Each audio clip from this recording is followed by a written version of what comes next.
네, 안녕하세요. 자, 오늘은 개별 법령, 그러니까 근로기준법하고 노동조합법을 제외한 다른 법령에 대해서 한번 하루 종일 한번 정리해드리는 시간으로 삼았습니다. 원래는 기존 수강생들이 듣는 시간인데 이왕 하는 김에 좀 다른 필요한 분들이 있으면 같이 들으시라고 특강 형태로 진행을 했으니까 그렇게 따라오시고요. 또 한 가지는 제가 또 올해 약간 그 강의가 좀 많아져가지고 제가 또 강의 스타일이 약간 그 소리 지르는 스타일이다 보니까요. 그래서 조금 성대가 약간 상해서 이제 병원에 갔더니 좀 조심하라 그래서 제가 조금 그 목소리를 작게 해서 강의를 할 테니까 마이크를 들고 할 테니까요. 예, 잘 따라오시기 바랍니다. 자, 이제 이 진행은 어떻게 할 거예요? 진행은 지금 현재 개별법에서 10개의 개별 법령이 있습니다. 그러니까 근로기준법이 있는데 근로기준법은 1차에서 문제가 이제 15문제가 나와요. 15문제. 그 다음에 이제 근로기준법을 제외한 10개 법이 있습니다. 10개 법. 10개 법에서 한 법당 한 문제예요. 그러니까 한 법당 한 문제니까 이제 10개의 문제가 나오겠죠. 그죠? 자, 그래서 저희들이 오늘 봐야 될 게 이 10개의 법을 조금 정리를 좀 해야 되고요. 그 다음에 노동법 2에서는 노동조합법이 21문제가 나옵니다. 노조법이 21문제. 그 노조법을 제외한 그 법이 4개 법이 있어요. 4개 법 중에서 역시 한 법당 한 문제가 나옵니다. 이제 사문이 나오겠죠. 그죠? 그래서 오늘 저희들이 정리해야 될 게, 10개 법하고 4개 법하고 14개 법을 하루 종일 정리해야 됩니다. 그러니까 굉장히 분량이 많죠. 그죠? 많긴 한데, 여러분들이 공부를 하실 때 약간은 전략적으로 볼 필요가 있습니다. 이 10개 법과 4개 법이 이 1차용 범위에 들어가는 것도 있고, 들어가지 않는 것도 있습니다. 두 번째로, 이게 2차에 들어가더라도 2차에서 그렇게 중요하게 좀 보는 법이 있고 별로 안 중요하게 보는 법이 있어요. 그래서 이런 공부하실 때는 전략적으로 1, 2차에 같이 나오는 법, 그 다음에 2차에서도 중요한 법, 요건 좀 중요하게 공부하시고요. 좀 1차만 나오는 법들, 혹은 1차에서도 그렇게 중요성이 떨어지는 거다, 좀 많이 볼 필요는 없는 거다, 이런 것들은 좀 빨리 스킵하면서 공부하는 전략을 취해야 됩니다. 여러분들이 객관식은 100점 맞을 수는 없어요. 그러니까 100점 맞으면 제일 엄청 잘하신 거고요. 100점 맞아서 합격하는 시간이 아니기 때문에 한 80점, 90점 맞으면 들어가니까 웬만한 법들은 맞추는데 좀 어려운 것들은 한두 개 틀린다, 이런 마음으로 공부를 해야지 내가 한 법도 하나도 안 틀리겠다 이런 마음으로 하게 되면 이게 효율적이지 않습니다. 좀 더 효율적으로 공부할 필요가 있어요. 그래서 이 10개 법을 정리하게 되면 이 중에서 제일 시간을 투자를 많이 해야 될 법이 기간제법입니다. 기간제법, 기간제 및 단시간 근로자 보호 등의 법률. 자, 이런 법이 하나 있고요. 요거는 이 기간제와 단시간 근로자를 보호하기 법이에요. 이거는 1차에서도 중요하고 2차에서도 매우 중요합니다. 중요하기 때문에 요거는 여러분들이 지금 시간도 좀 시간을 할애해서 공부를 하셔야 되고요. 그다음 2차도 벌써 문제 나왔어요, 이게요. 그 다음에 또 하나 나오는 문제가 이거는 2차 문제로 벌써 2년 연속 그 문제가 나올 정도로 중요한 법이긴 합니다. 그 다음에 중요하긴 한데 아직 2차에서는 잘 등장 안 나왔던 게 파견법. 이 파견근로자 보호 등에 관한 법률. 자, 이거는 역시 중요한 법입니다. 중요한 법인데 아직까지 2차에서 아주 중요한 문제로 등장하지는 않았어요. 이건 2차에서도 충분히 나올 가능성이 있다 이해하시고 공부를 하시고요. 그러니까 이 두 개만 상세히 공부하시더라도 2차까지는 커버가 되는 그런 형태입니다. 나머지 것들은 이제 산업안전보건법. 이것도 2차 시험 범위에 들어가 있긴 해요. 들어가 있긴 한데, 이게 상세한 법리나 판례가 있는 구조가 아니고, 그냥 조문쭉 나열해서 그냥 쓰는 구조이기 때문에, 2차로 내기에는 약간 좀 꺼리가 없는 그런 법이에요. 그리고 자주 바뀝니다. 다행히 이제 여러분들이 올해 시험 보실 때는 이제 이전 법을 가지고 오시는데, 내년도 1차 보신 분들은 전면 개정된 이제 거의 산업법을 공부를 하셔야 돼요. 그래서 요거는 올해 내용으로 보고, 내년도에 보실 분들은 새로 개정된 법으로 좀 공부를 하셔야 되는 형태가 만들어집니다. 2차까지 들어가요. 1차까지. 이것도 1, 2차 들어가고 1, 2차가 포함되고. 자, 이거는 굉장히 중요하다 이렇게 하시면 되겠습니다. 그 다음부터는 이제 1차용 문제입니다. 1차 문제니까 2차까지 볼 필요 없어요. 그러니까 1차용 문제가 2차용 문제가 아니니까 찍기 정도로 공부하시죠. 찍기 정도로. 그러니까 여기는 논리를 갖추셔서 공부를 하셔야 되고, 나머지 것들은 굳이 논리가 없더라도 여기 나올 수 있다 이런 식으로 찍기 정도로 여러분 공부하시면 좀 되는 구조예요. 나오는 법들이 최저임금법. 요거는 1차용입니다. 1차. 1차인데 실제로 중요해요. 실무적으로는 굉장히 중요하고요. 최근에 이제 공무원 시험 보신 분들은 공무원 시험법에서는 최저임금법이 많이 나왔습니다. 이게 공무원 시험이 7급 공무나 9급 공무원 시험에서 20문제를 내는 시험인데 최저임금법이 거의 한 3문제가 나와가지고 20문제 중에 3문제가 엄청 많죠, 그죠? 왜냐하면 그 공무원들이 주로 근로감독관들 뽑는 시험이기 때문에 이 근로감독관은 주로 이 상공인들 들어가서 그 최저임금 많이 보거든요. 그래서 거기서는 중요하게 되는데 저희들은 그렇게 중요해 보진 않아요. 저희들은 실무적으로는 중요하지만 수험적으로는 딱 1차에 3문제만 나오는 구조가 되겠다 이렇게 하시고, 네 번째로, 다섯 번째로 남녀고용 평등에 대한 법이 있습니다. 남녀고용 평등법. 남녀에 대한 고용 평등을 위한 법이죠. 이거 1차형이에요. 그죠? 이것도 그냥 최근에 성희롱 같은 사건 이런 게 있기 때문에 그 성희롱 관련돼서 좀 바뀐 법이 있습니다. 그거 여러분들이 공부를 하시고. 그 다음에, 퇴직연금법이, 근로자 퇴직급여 보장법이라는 법이 있어요. 근로자 퇴직급여 보장법. 그러니까 실무적으로는 이것도 중요합니다. 근데 실무적으로 중요한데 2차용으로 안 들어가 있어요. 개인적으로는 이 근로자 퇴직급여 보장법까지는 2차도 들어가는 게 나쁘지 않을 것 같다. 왜냐하면 중요한 법인데 실제로 실무적으로도 많이 봐야 되는 법인데 1차용으로 좀 머무르려 있다는 게 좀 그렇긴 하지만 요거는 현재 1차용으로 되어 있습니다. 1차용으로. 그런데 여기서는 1차용이지만 좀 보셔야 될 게 오늘 제가 이 내용은 상세하게 설명 안 드려요. 나중에 공부하실 때 이 안에 뭐가 들어가 있는가 하면 퇴직금이 들어가 있어요. 퇴직금. 그러니까 퇴직금은 근로기준법에서 빠졌습니다. 여기로 들어와 있는데 퇴직금은 가끔씩 2차까지 나올 수가 있어요. 이게요. 그러니까 여러분 1차 공부하실 때 조금 퇴직금은 좀 본다. 오늘 제가 퇴직금은 상세히 보지는 않습니다. 시간관계상. 하지만 나중에 공부하실 때 퇴직금은 좀 본다라고 생각하시고 준비를 하시고요. 그 다음에 7번째로 이제 그 직업 소개 같은 거 할 때가 있습니다. 그때 직업 소개를 마음대로 할 수가 없거든요. 이건 이제 뭐 등록하거나 이렇게 해야 돼요. 그 직업안정법. 뭐 근로자들 공급을 한다, 뭐 근로자를 소개한다, 모집한다 이런 경우에 어떻게 할 거냐 그걸 규정한 법이 직업안정법이 되어 있습니다. 그 다음에 또 한 가지는 이제 임금 체불을 당하게 되면 원래는 사용자가 최우선적으로 3개월치 임금과 3년간의 퇴직급여를 변제를 해야 되는데 이게 사용자 줄 돈이 없어요. 그러면 국가가 이 돈을 대신 지급하는 그런 제도가 있습니다. 이 체당금이라고 하는데 국가가 대신 근로자를 위해서 뭐 3개월치 임금, 3년간의 퇴직급여, 그 다음에 이제 그 3개월분의 휴업수당 이걸 지급하는 제도가 있어요. 그 제도를 저희들이 이제 임금채권보장법에서 규정하고 있어요. 임금채권보장법.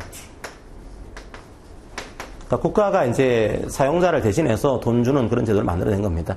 이거 어떻게 진행되는 거냐, 이것도 보게 될 거고. 그 다음에 또 한 가지는, 외국인들 있지 않냐? 그럼 외국인들 어떻게 보호할 거냐? 외국인에 대한 고용들. 외국인에 대한 고용등에 관한 법률. 외국인 고용법.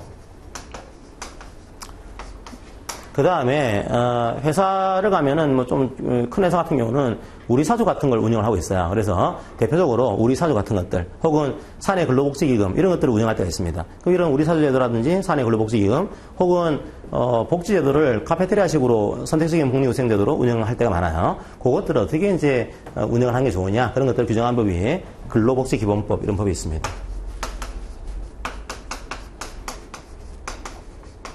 요것들은 다 1차 문제이기 때문에 여러분들이 뭐 상세하게 보실 필요는 없고 1차에서 나오면 그냥 찍을 정도까지만 공부하시고 너무 이해가 안 된다. 그래가지고 괜히 또 이거 이해해야 될 것 같은데 이제 판례 찾아가면서 논문 찾아가면서 이제 공부하시기에는 이건 수험적으로 맞지는 않아요. 그러니까 여러분들이 학위를 딴다든지 학문제 공부를 하다든지 혹은 뭐 실무적으로 이제 뭔가를 봐야 된다든지 이런 경우에 파고 들어야 되는데 수험적으로는 그렇게 많이 나온 파도 나오고 한 법당 한 문제 2차까지도 이어지지 않은 법이기 때문에 그것들은 일단은 이해 안 되더라도 넘어가시고 공부하는 게 효율적이에요. 자, 그렇게 보시고 노동조합법은 이것 외에 노조법 외에 나오는 게 특수한 노조가 있습니다. 그 특수한 노조 중에 대표적인 노조가 교원노조예요. 그러니까 교원노조에 관한 법이 따로 있습니다. 그럼 교원노조는 어떻게 우리 법에서 규율하고 있는 거냐 이걸 볼 거고 그 다음에 또 공무원노조라는 노조가 있습니다. 공무원노조. 교원이 아닌 공무원이 있는 거죠. 그죠? 공무원노조. 그래서 공무원노조에 관한 법이 또 하나 있어요. 세 번째로 우리나라에서는 노조가 있건 없건 근로자 규모가 30명 이상이 되게 되면 이 회사 내에 노사협의회라는 기구를 만들어야 돼요. 그래서 노조가 있건 없건 만들어야 되는 거니까 나름대로 노조가 없는 사업장에서는 중요한 의사 이런 전달 기구가 됩니다. 그런 기구가 노사협의회예요. 노사협의회라는 기구를 규율한 법이 근로자 참여 및 협력 증진에 관한 법률. 그래서 보통 저희들이 줄여가지고 뭐 근참법 그런 표현 써요. 근로자 참여 및 협력 증진에 관한 법률. 그 다음에 네 번째는 엄밀하게 노조와 관련된 문제는 아닙니다. 이런 이제 분쟁이 생기게 되면 행정적으로 이 분쟁을 해결할 수 있는 중요한 기구를 만들어놨어요. 그 중요한 기구가 노동위원회입니다. 원래는 이제 법원 갈 수도 있겠지만 노동위원회라고 하는 행정기구에서 이것들 처리할 수 있도록 만들어놨어요. 그러면 이런 노동위원회가 어떤 식으로 운영이 되고 어떤 식으로 작동되는 거냐 그걸 알아야겠죠. 그죠? 그래서 요거를 굳이 뭐 여기에 넣어도 관계없는데 여기에 껴넣어서 노동위원회법을 또 하나 만들어놨어요. 여기 한 문제, 여기 한 문제, 여기 한 문제, 여기 한 문제. 둘 다 2차까지 들어갑니다. 2차까지. 2차까지 들어가는데 나온 적은 한 번도 없어요, 지금까지. 한 번도 없어요. 왜냐하면 이게 그렇게 판례상으로 나올 만한, 법리상으로 나올 만한 그런 거리가 별로 없습니다. 그렇기 때문에 이것도 공부하시는데 너무 파고드는 것보다는 그냥 한 1차 정도만 나온다 생각하시고 좀 공부하시면 되는 구조입니다. 자, 그러니까 제일 여기 중요한 것은 두 개의 법이 제일 중요하고요. 나머지는 1차용으로 준비하시면 되는 거니까 제가 이 두 개 법은 상세하게 좀 설명을 드리고 나머지 것들은 여러분들 눈빛이 약간 이상하다, 이해가 안 된다 이런 눈빛이더라도 개의치 않고 그냥 시간 내에 마무리하는 걸로 하겠습니다. 옛날하고 많이 달라졌어요. 옛날에 제가 시험 볼 때는 이렇게 많지 않았어요. 많지 않았고 들어간 법이 그 선언법이 들어가 있었거든요. 선언법. 그 선언들에 대한 법이 따로 있습니다. 그게 시험이 나왔었는데 그게 빼더라고요. 옛날에 선언법을 나오는데 선언법이 나와봤자 한 문제예요. 근데 조항은 거의 100조가 넘습니다. 그러니까 거의 100조 가까이 돼요. 그러니까 선언법을 봐야 되는데 옛날에, 지금은 좀 바뀌었을 건데, 그 옛날에 선언법을 보는 이유가 그 인천 같은 데 개업하신 분들 있잖아요. 그죠? 인천이나 이런 데 개업하신 분들, 부산 같은 데 개업하신 분들은 약간 알아야 되거든요. 그러니까 거기서는 선언들에 대한 근로조건은 따로 있거든요. 근로기준법이 아니고. 그러니까 그것 때문에 이제 그 선언법을 시험 보겠는데, 우리가 다 인천이나 부산에만 개업할 거 아니잖아요. 그죠? 그러니까 거기 계신 분들은 따로 보시고, 우리들은 다른 거 보자. 이런 식으로 해서 지금 선언법을 빼고, 나머지 것들을 대량 추가시킨 형태로 해서 지금 시험이 진행되고 있습니다. 옛날엔 여기에다가 뭐까지 포함시켰느냐 하면, 산재보험법, 고용보험법, 포함시키다가 지금은 그걸 따로 떼서 사회보험법으로 지금 독립을 시켜놨습니다. 그런 식으로 시험이 진행되고 있다. 이해하시고, 개괄적인 내용을 말씀드렸고요. 이제, 교재 내용으로 들어와서, 시간은 그렇게 하겠습니다. 제가, 첫 시간은 기간제법 하고요. 둘째 시간은 파긴법 하고, 나머지 법들은 그냥 한 시간에 한 2개 법, 3개 법 정도까지 제가 커버하는 식으로 그렇게 시간 진행을 하도록 하겠습니다. 자, 페이지 수로는 378쪽으로 오겠습니다. 앞에 제가 기존 강의에서 설명 안 드린 게 있기 때문에 그건 따로 프린트를 했어요. 그건 나중에 보겠습니다. 자, 이제 378쪽에 바로 법 내용으로 들어가도록 하겠습니다.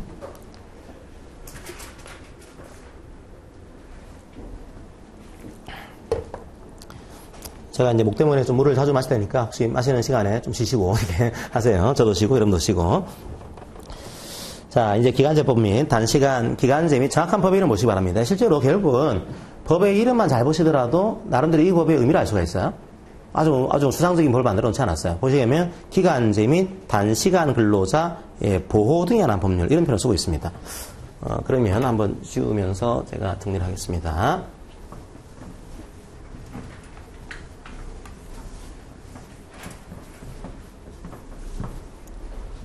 기간제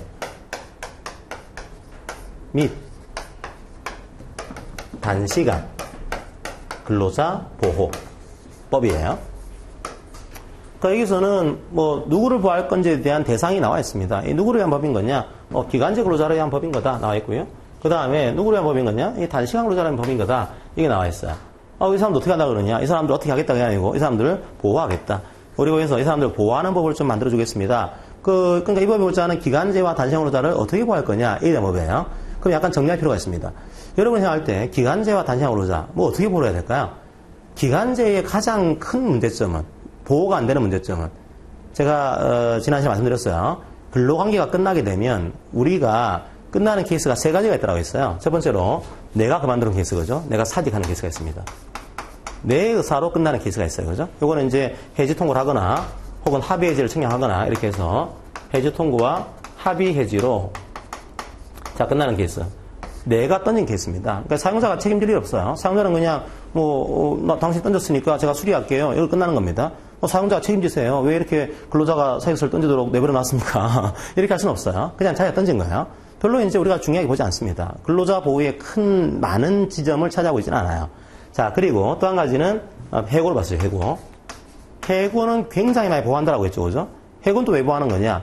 내 의사가 아니에요. 사용자의 일방 의사로 계약관계를 끝내는 거기 때문에 억울하단 말이에요. 억울하니까 상당히 보호법 체계를 많이 갖추고 있습니다. 그걸 지난 시간까지 학습을 좀 했어요.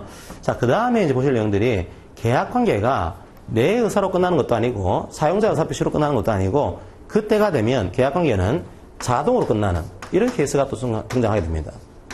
자동으로 끝난다.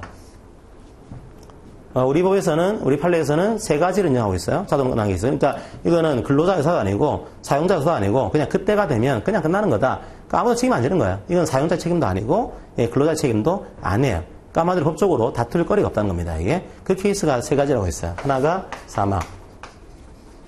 자, 근로자 사망하게 되면 이 계약은 상속 같은 게 안 됩니다. 그냥 끝나는 거예요. 그래서 최근에 옛날에 이제 사망하면 이제 계약관이 끝나는 건데, 뭐, 노동조합에서 이제 조합원 자녀를 특별 채용하는 식으로 한 단체 계약 때문에 한참 논쟁이 됐던 그런 케이스가 있습니다. 그래서 사망하게 되면 원래 원칙은 계약관계는 끝납니다. 상속이 되는 구조가 아니에요. 그 다음에 기간제 근로자들은 계약 기간이 끝나게 되면 끝나야겠죠. 기간 만료. 무기계약직들은요. 무기계약직은 정년이 도래되면은 계약관계가 끝납니다. 정년에 통제가 되겠죠, 그죠? 정년 도래.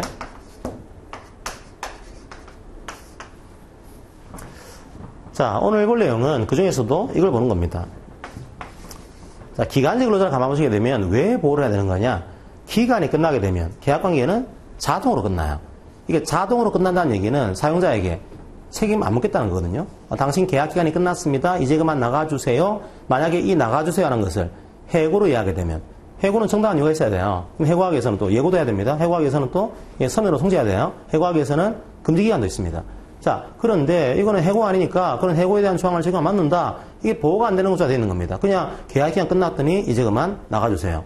어떻게 해야 되는 거예요? 그냥 끝나는 거예요. 이렇게 해버리니까, 야, 이게 자꾸만 사용자가 기간제 근로자에서 기간이 끝나면은, 계약 연장 뭐 해줄 수도 있고 안 해줄 수도 있고, 한번 보고 할게요. 이렇게 해서, 계약 연장 하는 겁니다. 안 될 수도 있고. 그러니까 보호가 안 되는 거죠. 그럼 기간제 근로자에게 가장 중요한 보호 내용은 뭐겠습니까? 고용 안정이에요. 고용 안정 거죠. 기간이 끝난 다음에 내 고용이 어떻게 될 거냐. 이게 제일 중요한 문제가 됩니다. 그래서 첫 번째로 기간제 근로자의 가장 중요한 문제는 기간의 문제. 기간이 끝나면은 내 고용이 어떻게 보장될 거냐. 이 고용 보장에 대한 문제가 제일 중요한 문제로 등장을 하게 돼요. 자, 그래서 이 문제를 가지고 특별히 기간이 만료가 되면 그 효과에 대한 내용들을 좀 보도록 하겠습니다. 이게 제일 중요한 보호겠죠. 그럼 단시간 근로자는 또 뭐를 보여야 될까요? 단시간 근로자도 물론 기간이 정해져 있는 단시간 근로자인 경우에는 역시 고용보장이에요. 기간에 문제가 있으면 무조건 고용보장입니다. 하지만 그거를 제외한 나머지 문제는 시간이 짧잖아요. 그죠? 이 시간이 짧으니까, 이게 보호를 안 해주는 거예요. 시간 짧으니까 그냥 아무것도 없어요. 이제 선생님은 그냥 시간당 단가만 지급받고 아무것도 없어요. 그리고 특별히 이런 경우 시간 정해놓고, 우리 회사는 하루에 4시간 근무이다. 4시간 오버해석을 하게 되면 돈을 이제 1점으로 안 주는 거예요. 우리가 알고 있기로는 연장으로 하게 되면 1.5로 줘야 되잖아요. 0.5의 가산임금을 추가 지급해야 됩니다. 그런데 단시간이다 보니까 우리가 1.5를 안 줄 거예요. 우리는 그냥 당신이 정한 시간 오버하게 되면 0.5는 안 줍니다. 1만 줍니다. 이런 식으로 하는 거예요. 여기서 제일 중요한 문제는 이 시간 문제입니다. 시간 문제. 이 시간 문제에 요거 법으로 정한 시간이 아니고요. 계약으로 정한 시간을 오버했을 경우에 내 임금 어떻게 될 거냐. 요 문제 하나. 두 번째로는 그럼 단시간 근로자들은 한 4시간 정했다. 그럼 초과 근로를요. 무한정할 수 있을까요? 일반 근로자들은 뭐가 있었어요? 일반 근로자들은 12시간이나 한계가 있잖아요. 그죠? 근데 이 근로자는 어떻게 되는 거냐? 요 문제가 등장하게 돼요. 그래서 여기서는 시간 문제가 제일 중요한 문제. 시간 문제. 시간과 임금 문제. 요게 제일 중요한 문제가 되고, 요 단시간 근로자를 규제하는 법이 지금 2가지가 나와 있는 겁니다. 이 법에서도 규제를 하고 있고요. 이 문제를 가지고. 또 이 근로자에 대해서는 근로기준법에 또 나와 있어요. 이게 또. 근로기준법에. 자, 그러니까 이 법의 순조로 요 문제, 초과 근로와의 문제와 돈 주는 문제가 나와 있고요.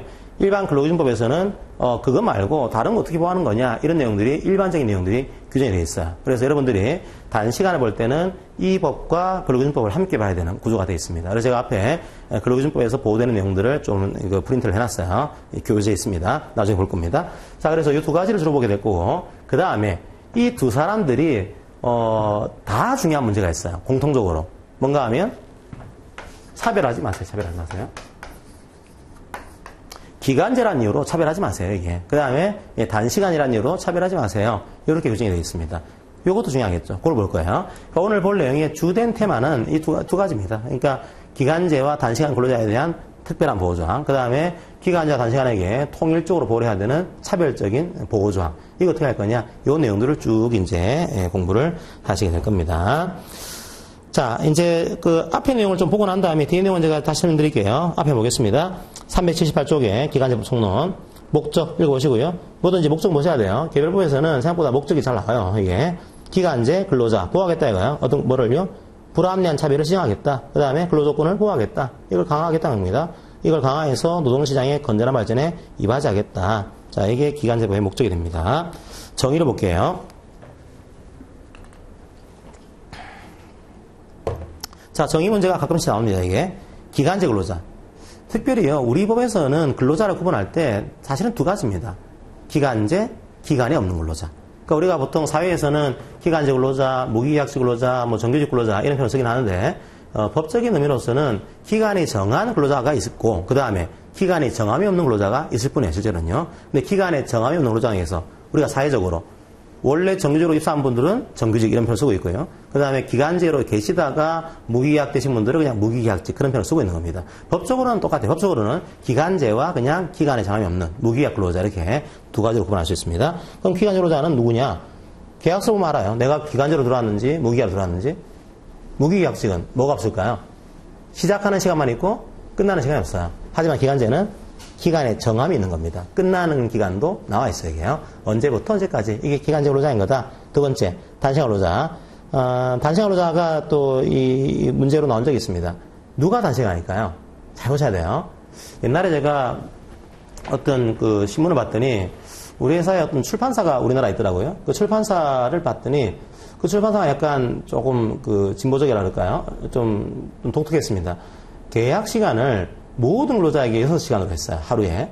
그러니까 모든 근로자가 한 주의 근로시간이 30시간이에요. 제가 이 일을 하고 있는데 제가 들어왔더니 저도 30시간이에요. 저는 신분이 뭘까요? 단시간이 아니에요. 단시간은 비교 대상입니다. 이게. 법정 근로보다 짧다? 단시간인 거냐? 아니에요. 단시간은 그런 개념이 아니고 누구랑 비교해서 짧은 근로자. 이게 단시간입니다. 만약에 그런 출판사 나간다면 30시간이다? 단시간 근로자가 아니에요. 일반 근로자예요. 그럼 누가 단시간인 거냐? 이거예요. 이게 근로기준법에 따르고 있는데 근로기준법 2조 1항 8호 보시게 되면 단시간 근로자란 1주 동안의 어떤 시간이에요? 소정 근로시간이. 이게 법칙이 아니에요. 계약서에서 정하고 있는 이런 소정 근로시간이 그 사업장에서 또 비교를요. 그냥 모든 근로자 비교하는 게 아닙니다. 같은 종류의 업무에 종사하는 통상 근로자. 그러니까 우리 회사에서 같은 일을 하고 있는 그런 일반 근로자, 정규 통상 근로자하고 비교해서 그 통상 근로자의 1주 동안의 소정 근로 시간에 비해서 짧은 근로자. 이게 단시간이에요. 그러니까 제가 6시간 계약을 하고 있다고 하더라도 단시간이 아닐 수도 있습니다. 왜요? 만약에 저랑 같은 일을 하고 있는 사람이 6시간 똑같이 하고 있다. 그러면 저는 통상이 되는 거예요. 이분은 8시간인데 나는 6시간 거다. 이런 경우가 단시간입니다.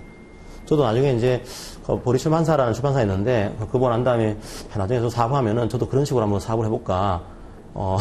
근데 힘들겠어요. 그죠? 우리나라 근로시간이 6시간 하면 여러 가지 힘든 점이 있을 거예요. 하지만 제가 일을 해왔던 근로자분들 보게 되면은 충분히 6시간 안에 8시간의 생산성을 낼 수 있을 것 같아요. 저는 제가 생각할 때는요. 우리나라 8시간이 돼 있으니까 그 안에 끝내려고 하니까 끌어지는 겁니다. 자꾸. 밤까지 근로하니까 굳이 내가 뭐 6시간 끝내야 돼? 늘어지는 거죠. 근데 짧게 하게 되면 노동 강도가 세집니다. 그 안에. 이 근로자가 힘든 측면이 있겠죠. 그래도 세지면은 충분히 우리나라 근로자들 영향상 저는 가능하다 봐요. 장치 산업은 힘든 측면이 있겠지만 일반 사무직은 큰 문제가 없는 거라서 개인적인 소망을 옛날에 그런 것들 가진 적이 있었는데 꿈과 같은 그런 소망이었고. 자, 그 다음에 세 번째. 정의 중에 하나가 차별적 처우라고 하는 정의를 내놨습니다. 이건 옛날에는 없던 정의였는데 뭐 비교적 최근에 작년은 아니지만 차별을 금지했죠. 그죠? 그런데 이 차별이 뭔지가 자꾸 논란이 생긴 겁니다. 야, 이게 차별이 뭐냐? 이게 임금 차별하면 차별인 거냐? 이게 특별히 나왔던 문제가 그 당시에 성과급이었거든요. 성과급. 아니 정규직은 성과급 주고 왜 기간제는 성과급 안 주냐? 이것도 차별 아니냐? 했더니 한쪽에서는 아니 좀 차별 아닌 거 아니야? 한쪽에서는 아니야 성과급도 차별인 거지. 그러면 차라리 헷갈릴 바에는 법으로 정해주자라고 해서 법으로 차별 그 내용을 만들었어요. 뭘 차별하면 안 되는 거냐? 임금, 나 정기상여금, 다 경영성과금. 자, 포함되어 있죠, 그죠? 이런 것도 차별하지 마세요. 그럼 이것만 차별하지 않으면 됩니까? 했더니, 그냥 다 들어가는 거지, 이러면서, 그 밖에 근로소득. 그러니까 다 포함시키는, 실제는요. 다 포함시키는 건데, 워낙 논란이 있으니까, 이제 만들어주겠습니다. 만들어놨어요. 이게 차별인 거다. 하나 이해하시고. 그 다음에, 적용 범위를 보도록 하겠습니다. 적용 범위.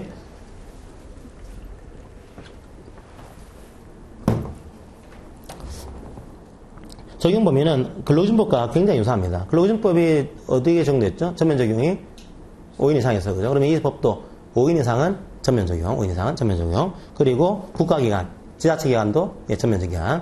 그러니까 제가 어디 시청에 있다, 어디 뭐 국가기관에 들어가 있다, 그런 경우에는 이 시청에 공무원이 아닌 근로자가 저 혼자밖에 없다고 하더라도 100% 적용이거든요. 그러니까 국가나 지자체 기관은 수와 관계없어요. 무조건 적용된다 이렇게 이해하시고 보니까 조그만 뭐 시 읍내에 면사무소에 갔더니 거기에 뭐 2명 앉아 있다. 그렇다고 하더라도 저한테는 이 법이 적용이 되는 거죠. 그 다음에 적용이 안 되는 그 사업장이 있습니다. 똑같아요. 이것도 동거의 친족만을 사용하는 사업 또는 사업장. 그러니까 뭐 우리 편의점은 아빠, 엄마, 뭐 동생, 저 이렇게 앉아 있는 거예요. 아빠 저한테 이거 차별하신 거 아니에요? 그렇게 할 수는 없다는 거예요. 왜냐하면 이걸 들어가기가 힘들어요. 국가가요. 국가 가족 내의 경영까지 들어가기에는 상당히 부담스러우니까 이런 경우에는 적용하지 않겠습니다. 만들어놨고 그 다음에 또 한 가지 애매한 것이 이런 분들은 이해가 되는데 가사사용인도 적용을 배제를 시켜놨습니다. 가사사용인. 그러니까 우리가 뭐 파출하시는 분들 뭐 이런 분들 그런 분들도 근데 그런 분들이 오히려 열악하지 않을까요? 그죠? 열악해 실제로. 근데 왜 이렇게 나는가 하면 역시 마찬가지로 가정 내부의 문제입니다. 이 가정 내부의 문제를 국가가 감독하기에는 현실적으로 어렵지 않냐. 그걸 위해서 가사사용인은 제외시키는 것으로 만들어놨어요. 자, 그리고 4인 이하의 근로자를 사용하는 사업장은 일부 적용, 일부 부적용입니다. 그런데 아주 중요한 조항은 다 빼놨어요. 지금 봤던 기간 문제. 기간제 근로자가 나중에 보겠지만 2년을 초과하면 무기계약이 된다. 이런 조항들. 이걸 다 빼놨습니다. 그 다음에 초과 근로하게 되면 1점으로 줘야 된다. 이것도 빼놨어요. 그 다음에 차별적인 처우에서는 안 된다. 이것도 빼놨습니다. 그러니까 웬만큼 이후에서 지지를 가지고 있는 중요한 조항들은 다 보호조항으로 빠져났습니다. 그러니까 4인 이하는 별로 이 법의 혜택을 받지 못하는 형태도 꽤 나올 수가 있는 거예요. 별로 이제 거리가 없는 그런 것들을 가지고 보호를 해주고 있고 진짜 중요한 것들은 보호가 안 되고 있는 형태가 만들어져 있습니다. 자, 이제 그러면 기간제 근로자에 대한 이 기간 고용보장 어떻게 할 거냐 이걸 설명드릴게요. 제가 설명을 드린 다음에 교재로 돌아가는 게 빠를 것 같아요. 자, 보겠습니다.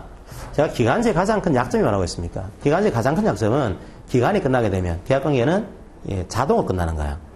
그러니까 사용자가 내려 어떻게 했냐 이렇게 했단 말이에요. 1년 하고 나서 계약기간 끝났습니다. 나가주세요. 다시 연장할까요? 한 번 더 연장할게요. 다시 연장할게요. 연장할게 하다가 한 4, 5년 지난 다음에 이제 하는 얘기가 뭐 5년 정도 저희 회사를 위해서 수고 많이 했었는데 이제는 더 이상 안 됩니다. 그만 나가주세요. 이렇게 하는 거예요.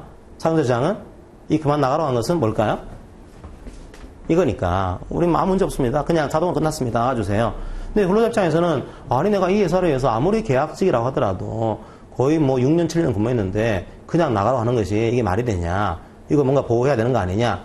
이거 뭔가 보호하자. 그럼 보호를 할 필요성이 있겠죠. 그죠? 있으니까 이걸 어떻게 보호할 거냐. 이 내용을 만들어낸 겁니다. 어떻게 만들었는가 하면 이게 너무 계약을 길게 해도 요때는 기간 만료야. 이렇게 버리니까 뭐 거의 뭐 평생 기간적으로 사용하다가 그만두게 하더라도 해고 아닌 거예요. 야, 그렇게 하지 말자. 얼마까지만 사용자에게 그런 권한을 부여하고 요거 오버하게 되면 사실상 해고로 보자. 이런 걸 만든 거예요. 그래서 계약 기간을 제한한 겁니다. 무한정하지 마. 이렇게 했어요. 그 기간을 2년으로 제한, 2년으로. 그러니까 계약직 근로자들은 이렇게 무한정할 수가 없고 그냥 딱 2년까지만. 최대 기간이 2년이다. 이렇게 제한한 거예요. 이게 무슨 말일까요? 2년까지는 여전히 보호가 안 돼요, 실제로는요. 1년하고 이제 계약기간 1년 정했습니다. 1년이 끝났어요. 이제 그만두세요. 이게 뭐가 될까요? 기가 만료예요, 이거는요. 해고 아니에요. 그러니까 자동으로 끝나는 겁니다. 해고라고 해서는 정당한 이유를 사용자 입증을 해야 돼요. 그런데 기가 만료는 그냥 끝나는 거니까 정당한 이유를 입증해야 될 이유가 없어요. 그냥 끝나는 거예요. 만약에 근로자가 2년까지 근무했습니다. 이제 그만 나가주세요. 이것도 해고가 아닙니다. 기가 만료예요. 그러니까 2년까지는 여전히 근로자의 신분은 기간제입니다. 기간제. 2년까지는 그렇다는 거예요. 그러니까 이 법의 골자는 기간제를 우리가 없애는 게 아니다. 기간제 있다. 근데 2년까지만 기간제로서의 법리를 적용하겠다, 이게. 자, 2년까지만 기간제 법리를 적용하겠다. 그러면 국회의원들한테 2년을 초과하면 어떻게 되는데요? 만약에 근로자가 계약 기간을 2년을 정해놓고 근데 일을 잘해요, 이분이요. 그래서 계약 근로자한테 이 사용자가 일을 잘하시니까 계약을 딱 한 번만 연장합시다, 우리가.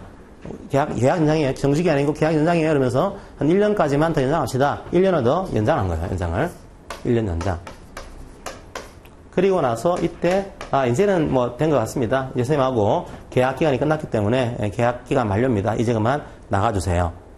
요게 안 된다는 거예요. 왜냐하면 이 법의 골자는 2년까지는 가능한데 2년을 초과해서 계약을 체결하는 그 순간에 이 근로자의 신분이 바뀌게 됩니다. 간주가 돼요. 간주가 돼요. 뭘로요? 기간에 정함이 없는 근로계약을 체결한 근로자. 우리가 소위 얘기하는 무기계약 근로자로 간주가 되는 겁니다. 그러니까 2년을 초과하는 그 순간에 아무리 근로자하고 1년 계약을 연장했다고 하더라도 이 근로자의 신분은 무기계약이다, 이게. 이건 의무가 아니고요. 간주. 그냥 그렇게 보겠다는 거예요. 사용자 당신이 아무리 무기계약으로 채용을 안 했다고 하더라도 우리 법은 그렇게 보겠다는 거야. 그럼 이 근로자 신분은 이미 이 순간부터 무기계약입니다. 그런데 그만두겠어요? 이거 뭐가 될까요? 이건 이게 되겠죠, 그죠? 기간 만료가 안 해요. 기간이 안 정했어요. 기간이, 무기계약 한마디로 기간이 없는 겁니다. 기간이 없는 근로자를 기간이 끝났습니다. 나가주세요. 이게 논리가 맞나요? 안 맞죠, 그죠? 안 맞으니까 기간이 없는 근로자를 중간에 그만두게 한 겁니다. 사용자가 일방적으로. 그러면 이게 해고가 되는 거죠, 그죠? 그러니까 요거는 해고니까 이 해고에 대해서는 우리 근로기준법 23조 1항이라든지 24조 1, 2, 3항에 따라서 정당한 이유를 입증해야 되는 데는요. 계약기간 만료는 정당한 이유를 입증해야 될 이유가 없어요. 그런 거 없거든요. 하지만 해고인 경우에는 정당한 이유를 사용자가 입증해라. 이런 구조로 지금 보호를 하고 있는 겁니다. 그럼 그렇게 되게 되면 이제 이런 거죠. 보호가 될까요, 이게? 실무적으로는 보호가 되는 데가 많이 있었습니다. 대표적으로 공공기관. 공공기관은 이제 뭐 문제는 모르겠지만 기본적으로 2년을 초과할 정도의 업무라고 한다면 이제 무기계약하자. 그렇게 해서 상당히 많은 근로자들이 현재는 무기계약으로 전환됐습니다. 하지만 또 문제는 민간기관은 이게 또 안 된 거예요, 또. 민간기관은 이 법이 있는데 보호가 안 되고 있는 겁니다. 왜 그럴까요? 2년까지 하고 그냥 보내면 돼요, 이게요. 2년을 오버하면 정규직이 되는 거니까 2년까지만 하고 그냥 계약을 더 이상 연장하지 않겠다. 그만두세요. 이건 뭐가 되죠? 기간 만료입니다, 이게. 기간 만료니까 사용자 그렇게 하는 거죠. 그렇게 해서 이제 직장을 나가는 분이 그 미생에 나왔던 그 원인터내셔널의 장거리라고 하는 이제 그 친구가 이제 그렇게 나온 거예요. 왜냐면 2년을 초과하게 되면 정규직으로 간주가 되는 거니까 무기계약으로 간주가 되는 거니까 이 부담스러운 겁니다. 그런 것도 꽤 많아요. 자, 첫 번째. 이렇게 된다. 2년을 초과하면은 무기계약으로 간주가 된다. 요거 하나 이해하시고요. 한번 볼까요? 이제 교재를 보겠습니다. 378쪽 양가로 1번 원칙을 볼게요.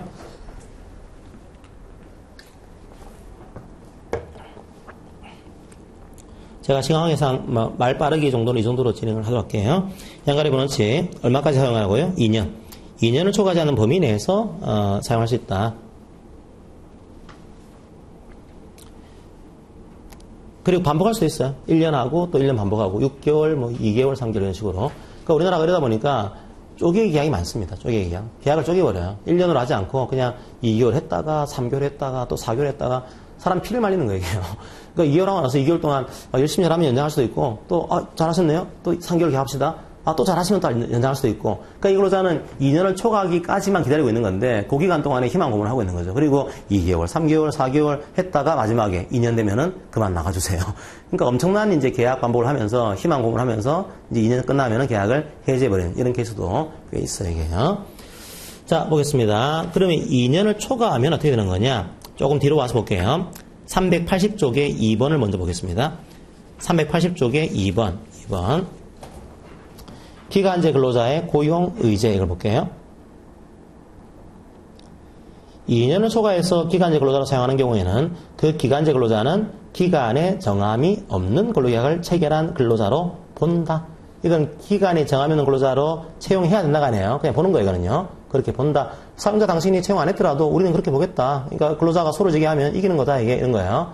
고용 의무와 고용 간주는 달라요. 이건 고용 의무예요. 고용해야 된다가 아니고 고용해야 한다는 애매한 측면이 있습니다. 왜요? 고용 안 하게 되면 또 다퉈야 되거든요. 그런데 간주자, 고용 보는 거야. 당신이 고용 안 했더라도 우리는 그렇게 볼 테니까 이제 기간제 근로자가 노동부라든지 법원에 가게 되면 우리는 인정해 주겠다. 이런 내용이에요. 본다. 간주합니다, 그냥. 그 다음에 3번까지 보고 앞으로 돌아가겠습니다. 3번까지. 이것도 중요합니다. 3번도 1차용 문제인데 3번은 잘 나와요. 이 회사가 기간에 정함이 없는 근로계약을 체결하려고 그래요. 그럼 어떻게 해야 될까요? 외부에서 끌어들이지 말고 이미 그 일을 하고 있는, 이미 동종 유산 업무를 수행하고 있는 기간제 근로자가 있을 거 아니냐. 그 기간제 근로자를 우선적으로, 이거 잘 보셔야 돼요. 고용해야 한다가 아니에요. 고용하도록 노력해야 된다. 그렇게 한다. 고용하도록 노력해라. 노력 의무를 부과하고 있습니다. 그러니까 노력은 사실은 그 사람의 양심과 어떤 그 판단에 맡기는 거예요. 이게 노력하고 나서 안 뽑아도 관계없단 말이죠. 그죠? 그러니까 적어도 노력은 해라. 이런 식으로 만들어 놨습니다. 자, 이렇게 하나 하시고, 다시 앞으로 오겠습니다. 379쪽. 그러면, 이 기간제 근로자에 대해서, 무조건 2년을 초과하면은 무기계약으로 간주가 되는 거냐? 그렇지가 않아요. 이게 원칙이고.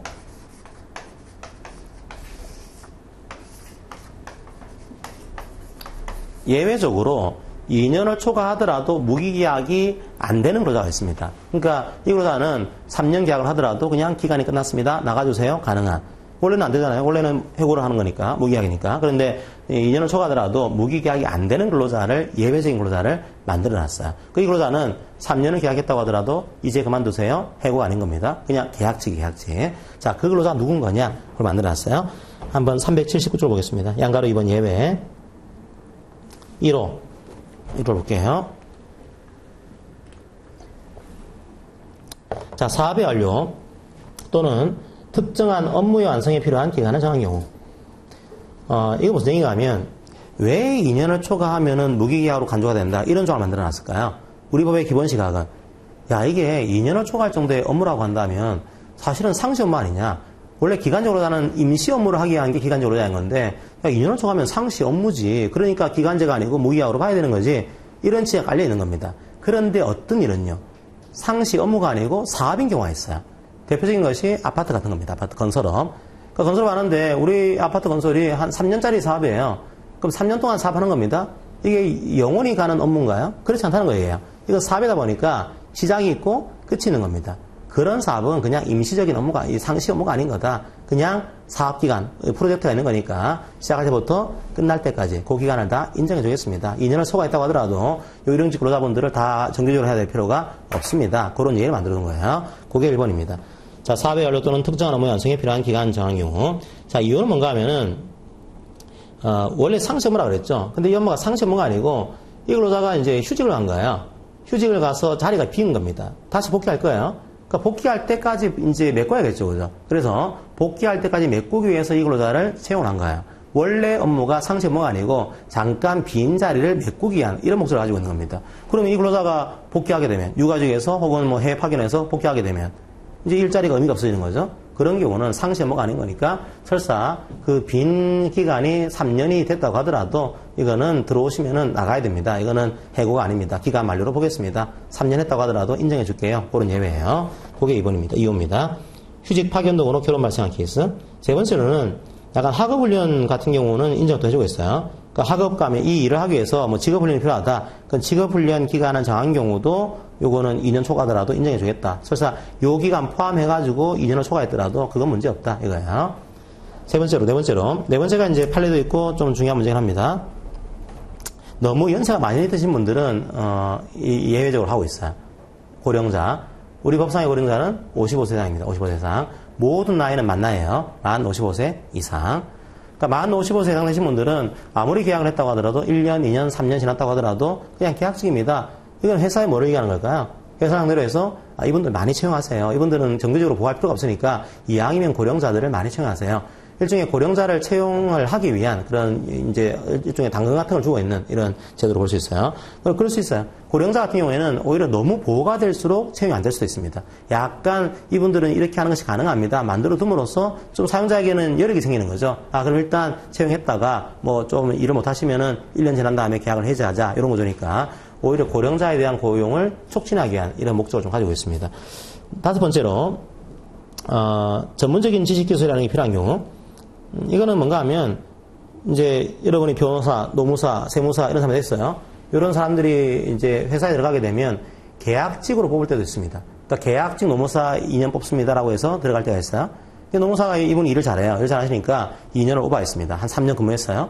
그럼 나 이제 정규직이요, 나 무기계약직이요, 이제 해고해야 됩니다. 이런 거냐? 그렇지 않다는 거예요. 이런 분들은 이게 전문적인 지식 기술이 필요한 경우라고 봐서 3년 하건 4년 하건 다 계약직으로 존재할 수가 있습니다. 이건 뭐 취지가 이런 것 같아요. 그죠? 뭐 노무사나 변호사나 뭐 회사 가더라도 뭐 나가면은 뭐 먹고 살만하지 않냐. 그러니까 우리가 굳이 보완해 주겠다. 이런 취지 같은데 그건 옛날 말이지 이제. 요즘은 노무사 변호사 뭐 나왔다고 해서 갑자기 돈 벌고 이런 거 없어요. 자격증은 가만히 있으면 이제 뭐 내가 편안하게 살 수 있다. 이런 자격증은 없습니다. 자기가 뛰어야 돼요. 뛰어야 되고 제가 볼 땐 전문 자격사의 가장 중요한 장점은 저는 이제는 뭐 돈과 안정의 문제는 아니라 생각해요. 개인적으로는. 그냥 자기 만족입니다. 자기 가치. 그러니까 내가 이 일을 얼마나 가치 있게 하고 싶냐. 이런 분들이 하면 좋아요. 근데 돈을 버는 분들은 다른 사업을 하셔야 돼요. 너무 도망 들어가게 되면 이상한 노무사입니다, 실제로. 이상하게 이제 부당 노동이 하면서 돈 벌고 그런 분들. 근데 이 취지는 아마 그런 취지였을 건데, 사실은 안 맞죠, 현실하고. 하지만 만들어놨어요. 요분들은 2년을 초과하더라도 무기약이 안 된다, 만들어놨습니다.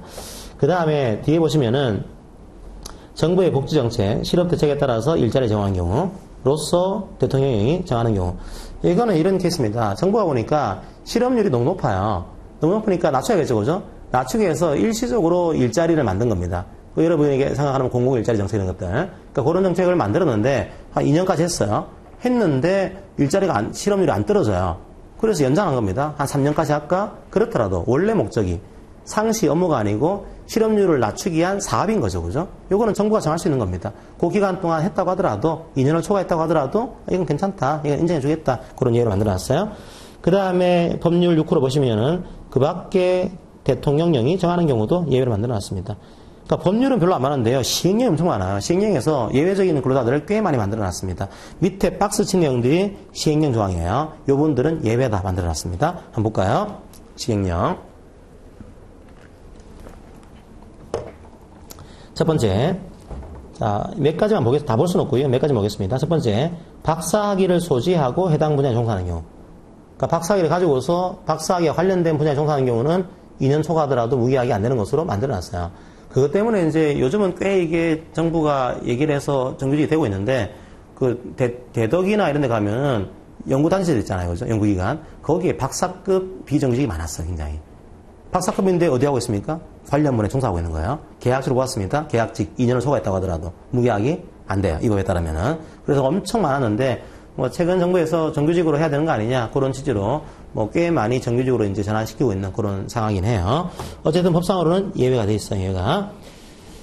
그렇게 하시고 나머지 것들은 여러분이 시간 나실 때 한번 읽어보세요. 시행령도 요즘 나올 수 있으니까 쭉 읽어보시고 그 다음에 그 밖에 대통령령이 정하는 케이스를 보시면은 4호를 볼까요? 4호.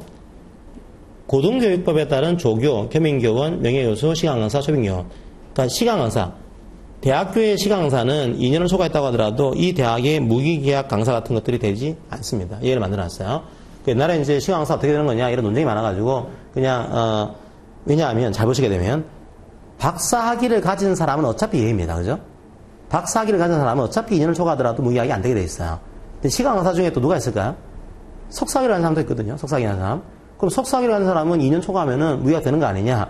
이런 논쟁이 많았어요. 그래서 그거를 논쟁을 없애기 위해서 무조건 시간강사들은 대학에 사는 분들은 2년 초과하더라도 무기약이 안 되는 것으로. 이게 한편으로는 또 근로자를 보호하는 역할도 수행해요. 왜냐하면 이런 게 없으면은 또 한편으로는 시간강사들이 2년 지나면 다 해지가 될 겁니다. 이게 계약이. 우리나라 대학의 그런 성질상. 그러니까 우리나라는 시간강사들이 살기가 참 어려운 형편이긴 해요. 그래서 요걸 통해서 뭐 3년, 4년 근무하더라도 그냥 이거는 시간강사니까 무기약 안 됩니다. 그런 예를 만들어둔 거예요. 자, 그 다음에 6호로 보겠습니다. 6호. 너무 소정근로시간이 짧은 근로자들도 무기약이 되지 않습니다. 한 주간의 소정근로시간이 15시간 미만. 기억나시나요? 15시간 미만인 경우는 빠지는 게 많았습니다. 생각보다. 우리가 소위 이걸 초단시간 근로자 그런 표현을 썼습니다. 초단시간 근로자. 빠지는 게 뭐가 있었죠? 퇴직급여 그죠? 빠졌어요. 그 다음에 주휴수당 빠졌습니다. 세 번째로 연차휴가 빠졌어요. 그리고 요게 빠짐 요게. 그리고 요분들은 2년을 초과하더라도 무기계약입니다. 이게 적용이 안 돼요. 그러니까 이분들은 계속 하더라도 계약직으로 사용할 수 있는 그런 예외를 만들어놨어요. 자, 그렇게 여러분들이 이해하시고 이제 넘어가시면 되겠습니다. 나머지 것들도 한번 읽어보세요. 그래도 시간 날 때마다 넘어가겠습니다. 자, 이제 단시간 근로자로 보겠습니다. 380쪽에 단시간 근로자. 자, 잘 따라오고 계시죠? 제가 이 시간 맞추려면 이렇게 빠르기로 해도 시간이 부족해요. 그래서 조금 급하게 할 테니까. 그리고 다 볼 수는 없습니다. 제가 필요한 것들만 좀 말씀드릴 테니까 기간제는 중요한 내용이라서 좀 상세히 말씀드린 거예요, 지금. 그 다음에 단시간 근로자. 자, 단시간 근로자는 한 주 동안의 소정 근로시간이 그 사업장에 이제 같은 업무를 하는 근로자에 비해서 통상 근로자에 비해서 짧은 근로자. 이게 단시간 근로자입니다. 한번 옛날 하셨던 내용들을 복습을 해볼까요? 저희들이 시간을요, 두 가지를 본 적이 있습니다. 하나가, 죄송해요. 법정 근로시간, 이걸 받고, 몇 시간이었죠? 하루 8시간. 한 주에 40시간. 우리나라는 법정근로시간 두 가지가 있습니다. 하루 단위, 한 주 단위. 하루에 8시간, 한 주에 40시간. 물론 여러분들은 시험 공부를 하시기 때문에 조금 더 들어가셔야 돼요. 18세 미만은. 연속근로자들은 하루 7시간이에요. 한 주에 35시간. 그렇게 정해놨습니다. 자, 그래서 저희들이 보통 요걸 오버하게 되면 이게 연장근로다 이렇게 써요. 그럼 연장근로 하게 되면 통상임금의 100분의 50을 가산지급해야 되는 거다. 이런 조항을 두고 있었죠. 그 다음에 봤던 저희들이 내용이 소정근로시간이었습니다. 소정근로시간. 소정근로시간은 뭐라고 했죠? 소정근로시간은 법정근로시간 안에서 근로자와 사용자가 근로하기로 합의한 시간. 즉 법이 아니고 우리끼리 근로하기로 합의한 시간. 이게 소정근로시간이에요. 그럼 법정근로와 소정근로는 같을 수도 있습니다. 법도 40시간이고 계약서도 40시간이다 이렇게 할 수 있어요. 그죠? 그런데 경우에 따라서는 나랑 같은 일을 하고 있는 통상 근로자에 비해서 한 주간의 소정근로시간이 짧을 수가 있습니다. 만약에 다른 분들은 지금 40시간 일을 하고 있는데 나는 30시간 하고 있다. 그럼 저희 신분이 뭐죠? 단시간 근로자. 그럼 이분은 현재 30시간분에 대한 돈을 받고 있는 겁니다. 두 가지 문제 생겨요. 두 가지 문제가. 첫 번째, 30시간을 오버할 때가 있습니다. 오버했는데 10시간 오버했어요. 돈 문제. 얼마를 줘야 될까요? 곱하기 1.5일까요? 곱하기 1.0일까요? 이게요? 자, 요거는 우리가 개념을 이해하셔야 되겠죠. 대개 판례에서는 개념을 약간 왔다 갔다 하면서 자기들도 헷갈릴 때가 있는데 일반적으로는 법정근로로 봤을 때를 연장근로 그런 표현을 쓰고요. 소정근로로 봤을 때를 보통 저희들이 초과근로 그런 표현 초과근로. 그러니까 계약서에 나와 있는 시간은 초과를 한 겁니다. 초과했죠, 그죠? 초과했지만 이게 뭐를 오버하지는 않았습니까? 법정근로를 오버하지는 않았죠, 그죠? 그럼 이게 법 안에 있는 거예요. 그래서 저희들이 이런 걸 부를 때 법내 초과근로 그런 표현 써요. 법내 초과근로. 법 안에 있지만 소정근로 시간은 초과했다. 그럼 법내 초과근로에 대해서는 얼마나 줘야 되는 거냐? 우리가 그래서 옛날에는요, 이게 근로기준법에 따르면은 단시간 근로자가 아니면은 1.0입니다, 이게. 1.0. 왜 그럴까요? 아까 제가 50%에 대한 지급 의무가 언제 생겨나라고 했어요? 법정 근로 시간 오버했을 때. 이때 50을 추가 지급하는 겁니다. 그럼 이 근로는 50%에 대한, 당연히 1은 줘야 되는 거지만 법정 근로는 오버하지 않은 거죠. 그럼 50을 줘야 될 의무가 없는 거예요. 곱하기 1만 줬습니다.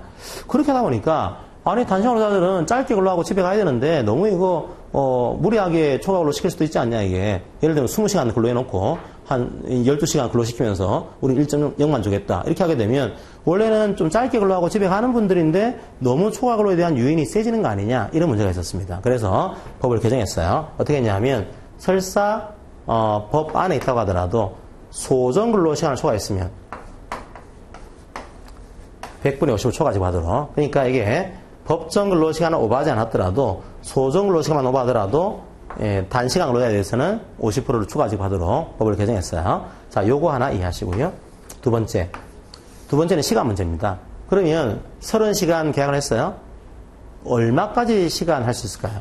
아까 보시게 되면 법정 근로 40시간, 연장 근로 12시간.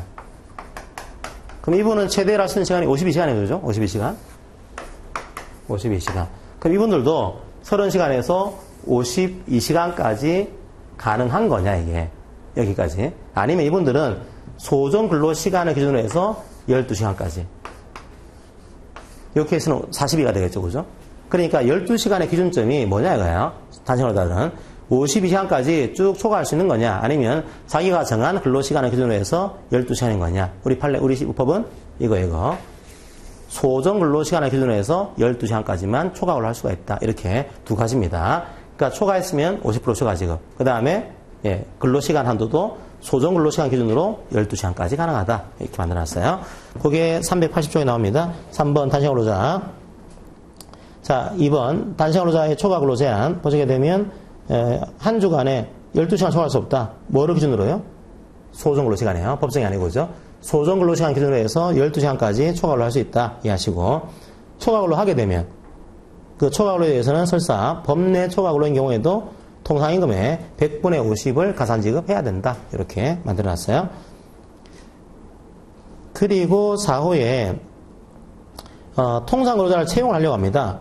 어떻게 해야 될까요? 거기 단시간로자 있을 거 아니에요. 그 안에 있는. 그 안에 같이 있는 동종 또는 유선 업무를 수행하는 단시간로자를 우선적으로 고용하도록 역시 노력해야 된다. 이렇게 만들어놨어요. 노력해야 한다. 그 다음에 이런 분들 계십니다. 제가 이제 밤에 좀 학교로 가려고 하는데요. 이제 오후에 좀 딴 일 하려고 하는데요. 저 좀 이제 그 통상 근로자가 아니고 짧게라는 근로자로 좀 하고 싶어요. 이렇게 했습니다. 그러면 사용자가 381쪽에 5번 가사, 학업, 그 밖의 이유로 근로자가 단시간 근로를 신청하는 경우에는 그렇게 전환하도록 노력해야 된다. 노력한다. 이것도 노력이에요. 물론 그렇게 해야 된다는 의무는 없고요. 노력해야 된다. 그런 조항들을 만들어놨습니다. 자, 문제 하나 풀어보고 제가 근로기준법으로 들어가겠습니다. 이제 옆에 오셔가지고 13번 문제 한번 풀어보세요. 13번 문제 한번 풀어보시고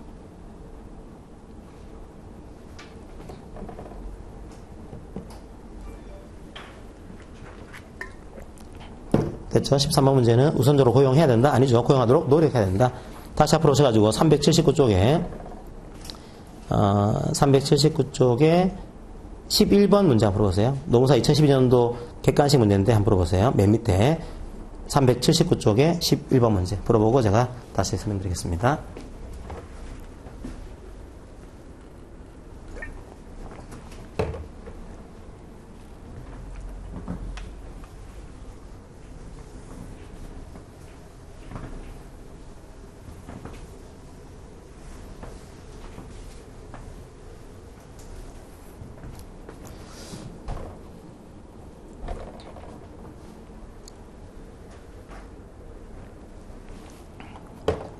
자, 됐죠? 2번이 틀렸죠? 2번은 박사학위를 소재하고 해당 분야에 종사하는 경우에 한해서만 예외가 있는 겁니다. 해당 분야에 관계없는 업무에 종사하면은 이건 당연히 그냥 박사학위가 뭐라고 그죠? 이건 당연히 적용돼요. 2번이 틀렸습니다.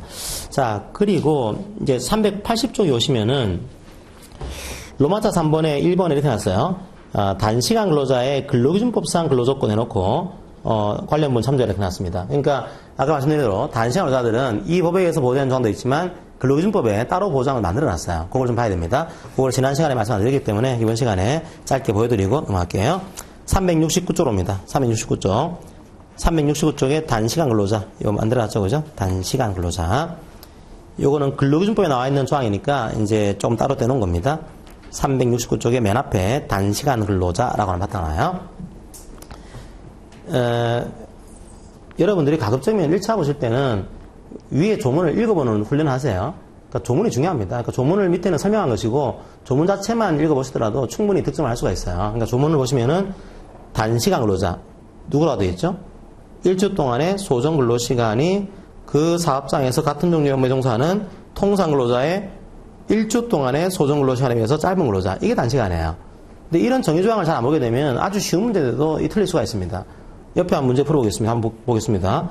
369쪽에 1번 문제 풀어보세요. 1번 문제. 맨 옆에 노무사 2014년도 문제, 노무사 2014년도.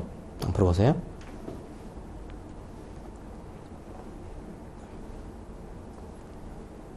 그러니까 이런 공부만 하시면 틀리는 거죠, 그죠? 난 짧은 근로자인 거다. 이걸 알고 있고, 이게 한 주 동안의 소정 근로 시간, 그리고 같은 종류의 업무에 종사하는, 이렇게 봐야 되는데, 그걸 오해하는 분들이 계신 거예요. 그러면, 요 파트는 별거 없어요, 사실은요. 이 교수님들 생각보다 이 세부적인 내용까지 문제를 잘 안 내더라고요. 제가 볼 때는, 교수님들 같은 경우에 단시간 근로자에 대해서 아주 상세하게 실무적으로 하시는 문제 아니기 때문에 그냥 두루뭉실하게 문제를 냅니다. 제일 중요한, 그러면 단시간 근로자들은 어떻게 근로조건을 보호해야 될까요? 보호될까요, 안 될까요? 보호돼요. 단시간 근로자들도. 시간이 짧다라고 해서 보완해주겠다. 이건 이상하죠. 보호됩니다. 단지 그 기준은요. 시간 기준. 그러니까 시간에 비례해서 보호해주겠다. 이게 원칙입니다. 그리고 너무 시간이 짧으면 보호가 안 되는 것도 있어요. 15시간 미만인 경우에는 4가지 보호 안 됐죠, 그죠? 퇴직금, 주휴수당, 연차휴가, 무기약 간주. 자, 이게 보호 안 될 뿐이지, 시간이 짧다고 하더라도 보호가 되는 겁니다. 시간에 비례해서. 이게 제일 중요해요. 그거만 기억하시고, 보겠습니다. 자, 근로기준법 18조 1항을 볼까요? 단시간 근로자의 근로조건은 그 사업장의 같은 종류의 업무에 종사하는 통상 근로자의 근로시간을 기준으로 해서 산정한 비율에 따라 설정해야 된다. 그러니까 통상 근로자가 예를 들어 40시간 일하고 있고 나는 20시간 일하고 있으면은 내 근로조건의 보호는 내 근로조건, 원래 받아야 되는 근로조건 곱하기 40분의 20을 하겠죠. 그죠? 그런 식으로 시간에 비례해서 보호가 된다. 자, 하지만, 3항을 보시면은 한 주 동안의 소정 근로시간이, 4주를 평균하는 거예요. 4주를 평균해서 한 주 동안의 소정 근로시간이 15시간 미만인 경우에는 55조가 주일이에요, 주일. 유급주일. 그 다음에 60조. 60조가 연차 유급휴가입니다. 그러니까 주휴와 연차 유급휴가를 적용하지 않겠다 만들어놨어요. 나중에 퇴직급여보장법에서는 퇴직급여도 보고 안 됩니다. 퇴직급여 보고 안 되고. 또 아까 기간제법에서는 무기약 간주주죠. 그게 적용 안 됐죠. 그죠? 여기서는 주휴와 연차휴가. 다른 법에서는 퇴직급여와 그 다음 무기약 간주조항. 이게 적용 안 되니까 크게 네 가지가 초단시간. 오해하시면 안 돼요. 단시간이 아니에요. 초단시간, 매우 짧은 15시간 미만인 경우에만 네 가지가 빠지는 겁니다. 나머지는 다 근로조건에 비례해서 보호가 돼요. 자, 그것만 여러분들 기억하시고 넘어가시면 되겠습니다. 자, 몇 가지 좀 내용을 볼까요? 그래도 370쪽으로 넘어와서 좀 보겠습니다. 370쪽.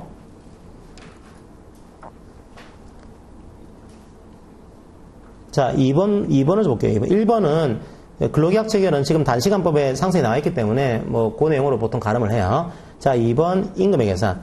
임금 산정 단위는 시간급이 원칙이겠죠. 단시간이니까 시간급을 원칙으로 한다.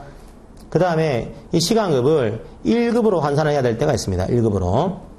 1급 환산할 때는 1일 소정근로시간수 곱하기 시급임금 되겠죠. 그죠? 시급임금에다가 곱하기 하루의 소정근로시간수 곱하게 되면 1급이 나와요. 당연하겠죠. 그거는. 그 다음에 초과근로. 초과근로는 합의를 해야 됩니다. 이것도. 합의한 경우에만 초과근로 시킬 수 있다. 3번에 초과근로 합의한 경우에만 초과근로 시킬 수 있다. 이거 기억하시고. 옆에 문제를 보세요. 문제 보시면은 기출보다 예상이 많죠. 그죠? 그러니까 기출된 게 별로 없습니다. 생각보다. 기출은 그냥 근로시간 비례해서 보여준다. 이런 정도만 나와 있고 상세한 내용이 잘 안 나오는 파트 중에 하나예요. 그 다음에 4호가 유급휴를 줘야 된다. 나왔죠? 유급주일. 연차휴가 줘야 된다. 근데 연차휴가를요. 이건 혹시 몰라요. 연차휴가는 어떻게 부여할까요? 단시간 노자에게. 시간으로. 이 단시간 노자는 연차휴가 일수가 아니고요. 시간비요. 요거는 그냥 밑에 공식이 있는데 공식 한번 쭉 읽어보시고 이해만 되시면 돼요. 이렇게 보시면 됩니다. 만약에 제가 월수금을 근로해요. 월수금 6시간. 단시간이에요, 제가. 그러면 그 다음에 1년을 근무했습니다. 1년 근무했으면 그 다음에 연차휴가 줘야겠죠, 그죠? 15시간 이상 했으니까. 그럼 얼마나 줘야 될까요? 원래는 정규 근로자였으면, 일반 통상 근로자였으면 15일 나왔겠죠? 그럼 15일 곱하기 일반 정규 근로자의 시간을 집어넣어요. 몇 시간인가 하면 보통 40시간 소정으로 했겠죠, 그죠? 이걸 집어넣고, 이 근로자는 18시간을 근로했잖아요. 18시간 이걸 집어넣는 겁니다. 제가 지금 밑에 공식을 지금 설명드린 거예요. 4의 나목의 공식을 소개해드린 겁니다. 그 이분은 40시간 나누기 18시간 해서 곱하기 8시간을 해요. 8시간.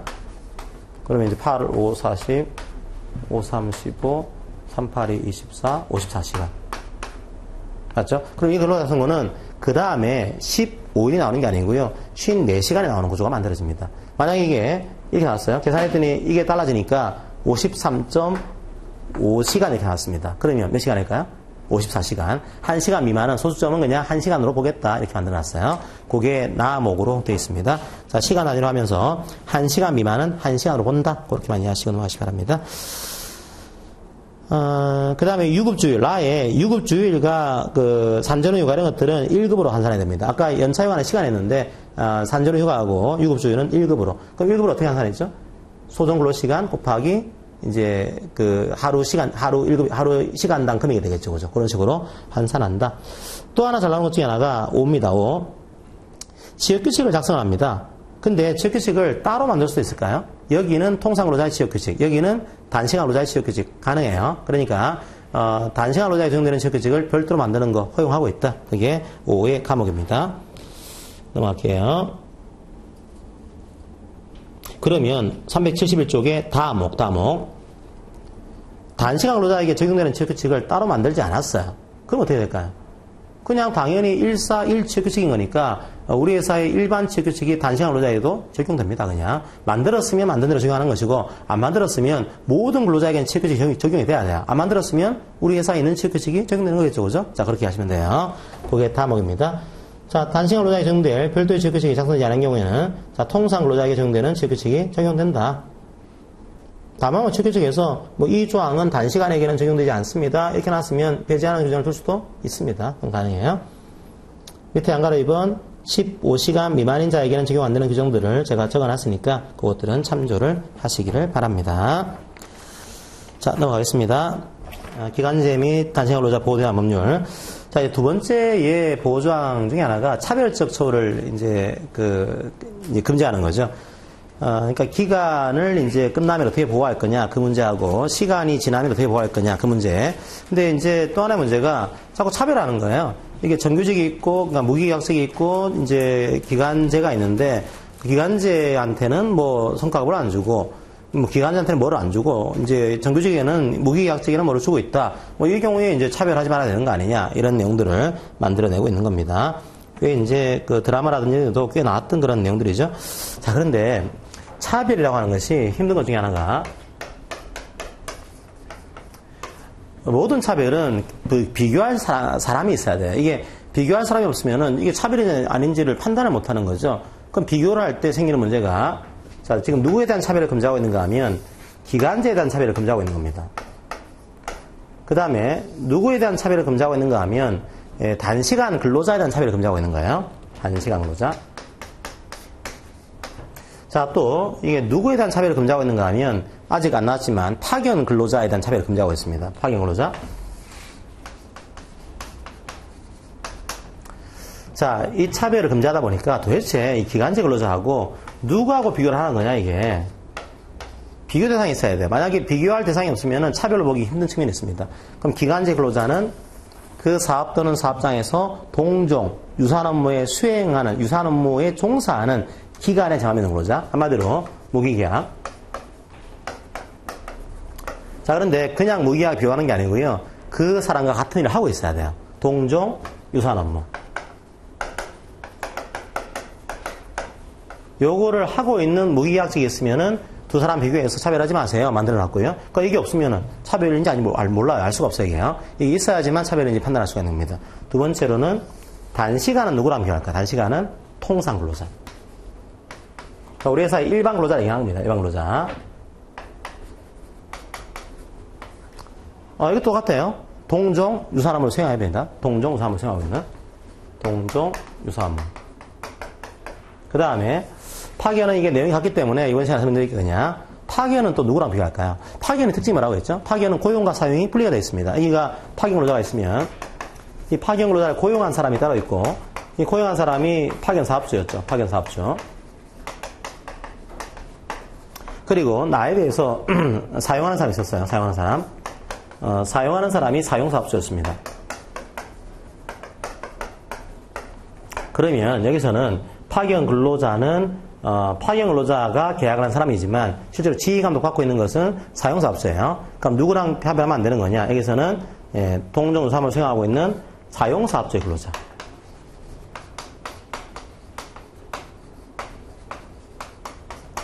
자, 와 비교해서 차별하지 마세요. 이렇게 만들어놨어요.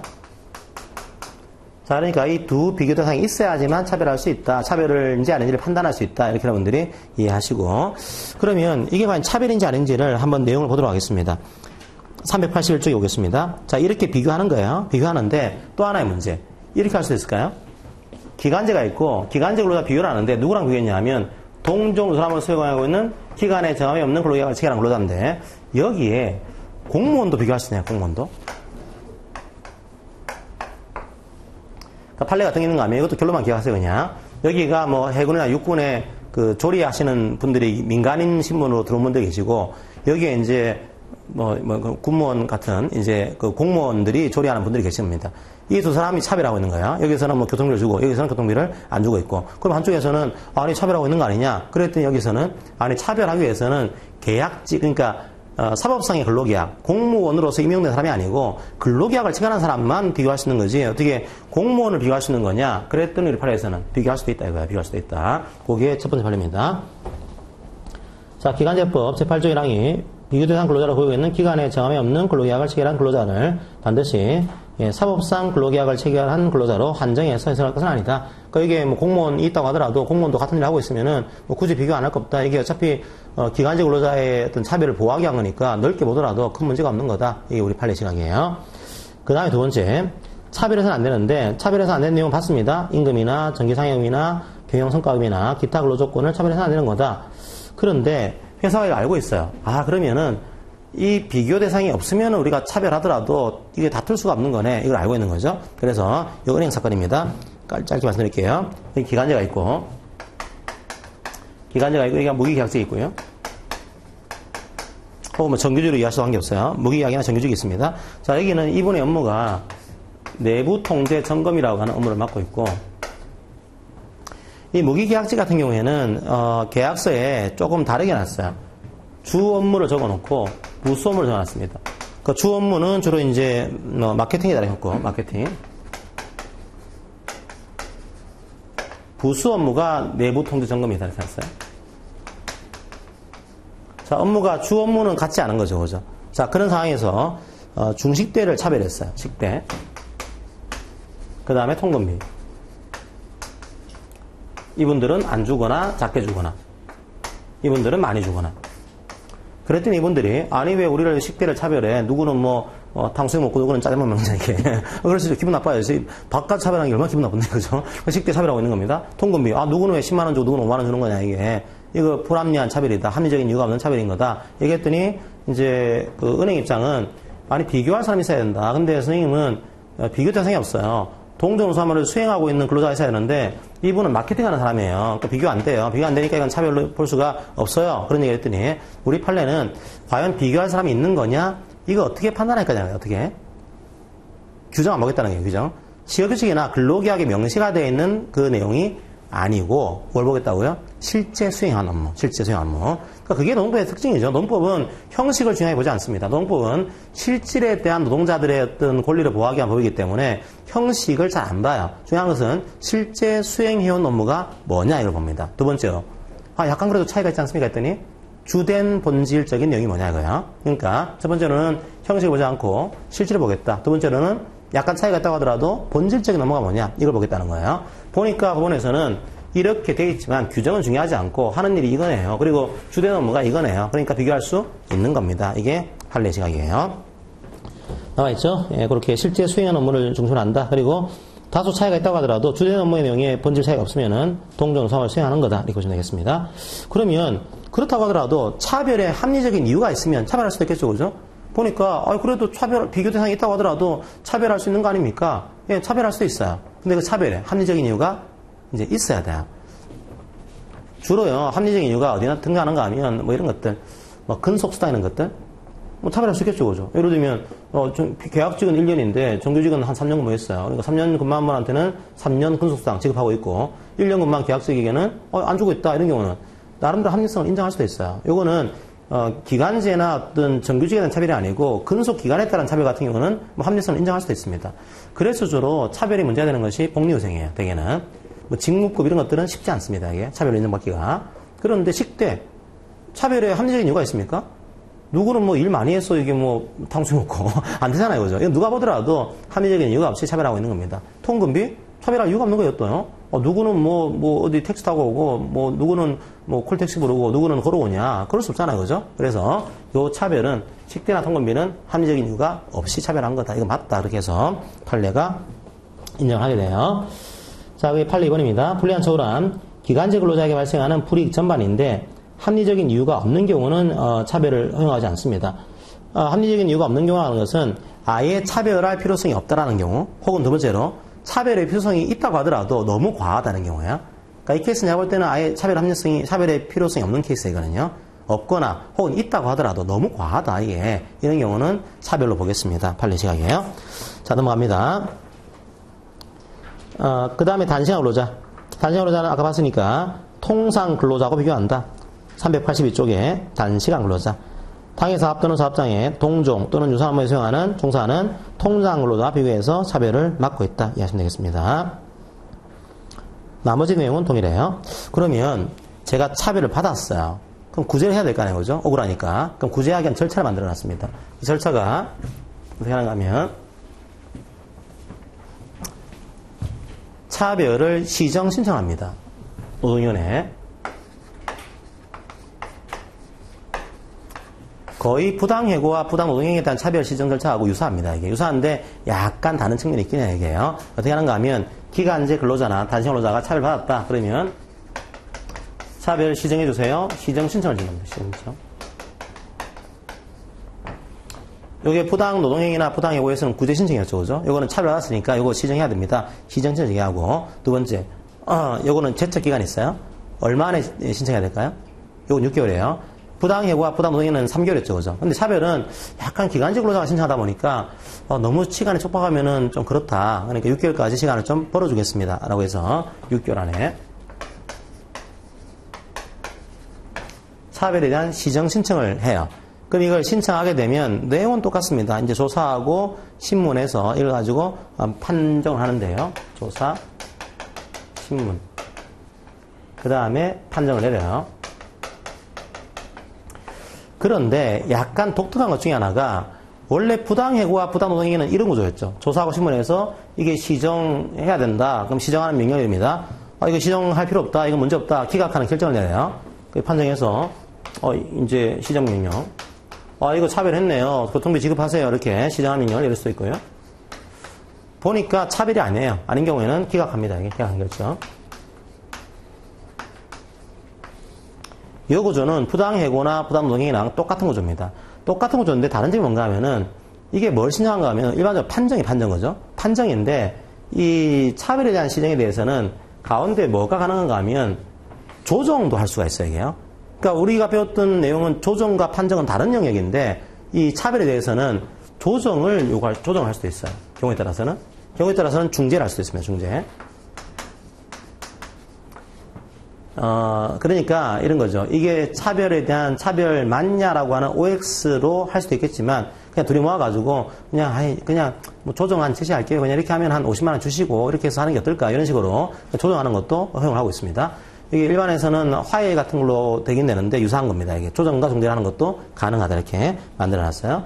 그 다음에 이걸 받고 난 다음에 똑같습니다. 이것도 불복한다. 이거 나는 이거 여기에 대해서 불복하겠다. 불복하게 되면 이 판정서라든지 이런 시정명령서 이런 것들을 서면으로 이제 교부를 해야 돼요. 서면으로 받은 날부터 난 불복하겠다. 10일 이내.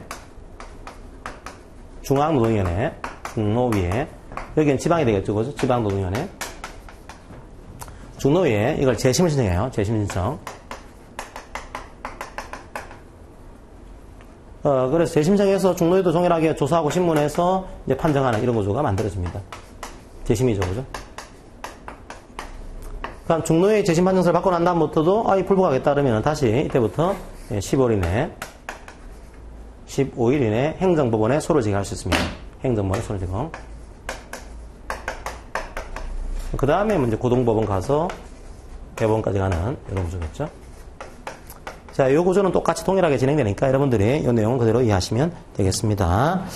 그럼 한번 내용을 볼까요? 381쪽에 신청은 기간제 근로자나 단시간노조가 한다. 어디 하는 거냐? 노동위원회 한다. 며칠 안에 하는 거냐? 6개월 이내에 해야 된다. 6개월 이내에. 그런데 또 하나의 중요한 문제가 있습니다. 아까 제가 통금이나 식대를 차별했다고 했잖아요. 그죠? 통근대나 식대 차별. 이게 원래는 차별적 행위는 6개월 안에 들어가야 돼요. 신청이요. 그런데 계속되고 있는 차별적 행위인 경우에는 그 계속되는 행위의 종료일부터 6개월 안에 들어가면 다 인정해 줍니다. 이런 거죠. 만약에 제가 이때 차별을 받았다. 6개월 안에 신청하면 돼요. 근데 6개월이 끝나버렸어요. 6개월이요. 끝나면 신청할 수가 없어요. 이게요. 그러니까 6개월이 제척기간입니다. 이 근로자의 이걸 신청할 수 있는 권리의 기간이에요. 존속기간이에요. 이걸 오버하게 되면 7개월째다. 신청 못해요. 6개월 안에 들어가야 됩니다. 그런데 이게 계속되는 행위인 경우에는 계속되는 행위가 끝난 날부터 6개월이거든요. 임금은 어떻게 해야 돼요? 임금은요? 임금은 그때 끝나는 행위인 거냐? 만약에 이거를 그때 끝나는 행위로 이해한다라고 한다면 이때 신청하게 되면 기껏해야 6개월째 임금밖에 신청할 수가 없는 거죠. 끝난 거니까 이게. 그런데 이거를 그때 끝나는 행위가 아니고 들어올 때부터 그냥 쭉 이어지고 있는 행위인 거다. 그러면요.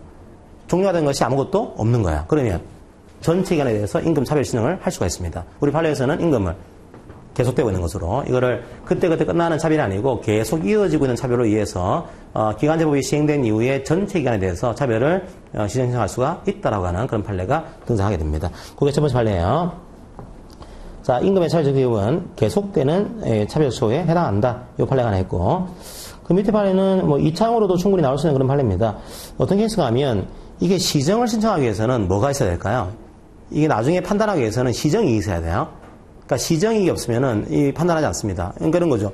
그 시정 신청하고 난 다음에 이제 노동위원회가 판정 내리려고 하다 보니까 이미 시정을 다 했어요, 이제. 예를 들면 임금도 다 주고 있고 이제 하고 있다. 그러면 판단 내릴 필요가 없죠, 그죠? 이미 끝난 겁니다. 그럼 시정 신청을 하더라도 판단 안 해줍니다. 끝났으니까. 그게 시정이익이에요. 그런데 문제는 뭔가 하면 이런 케이스. 이 근로자가 계약직입니다. 계약직 근로자 1년 계약직을 했어요.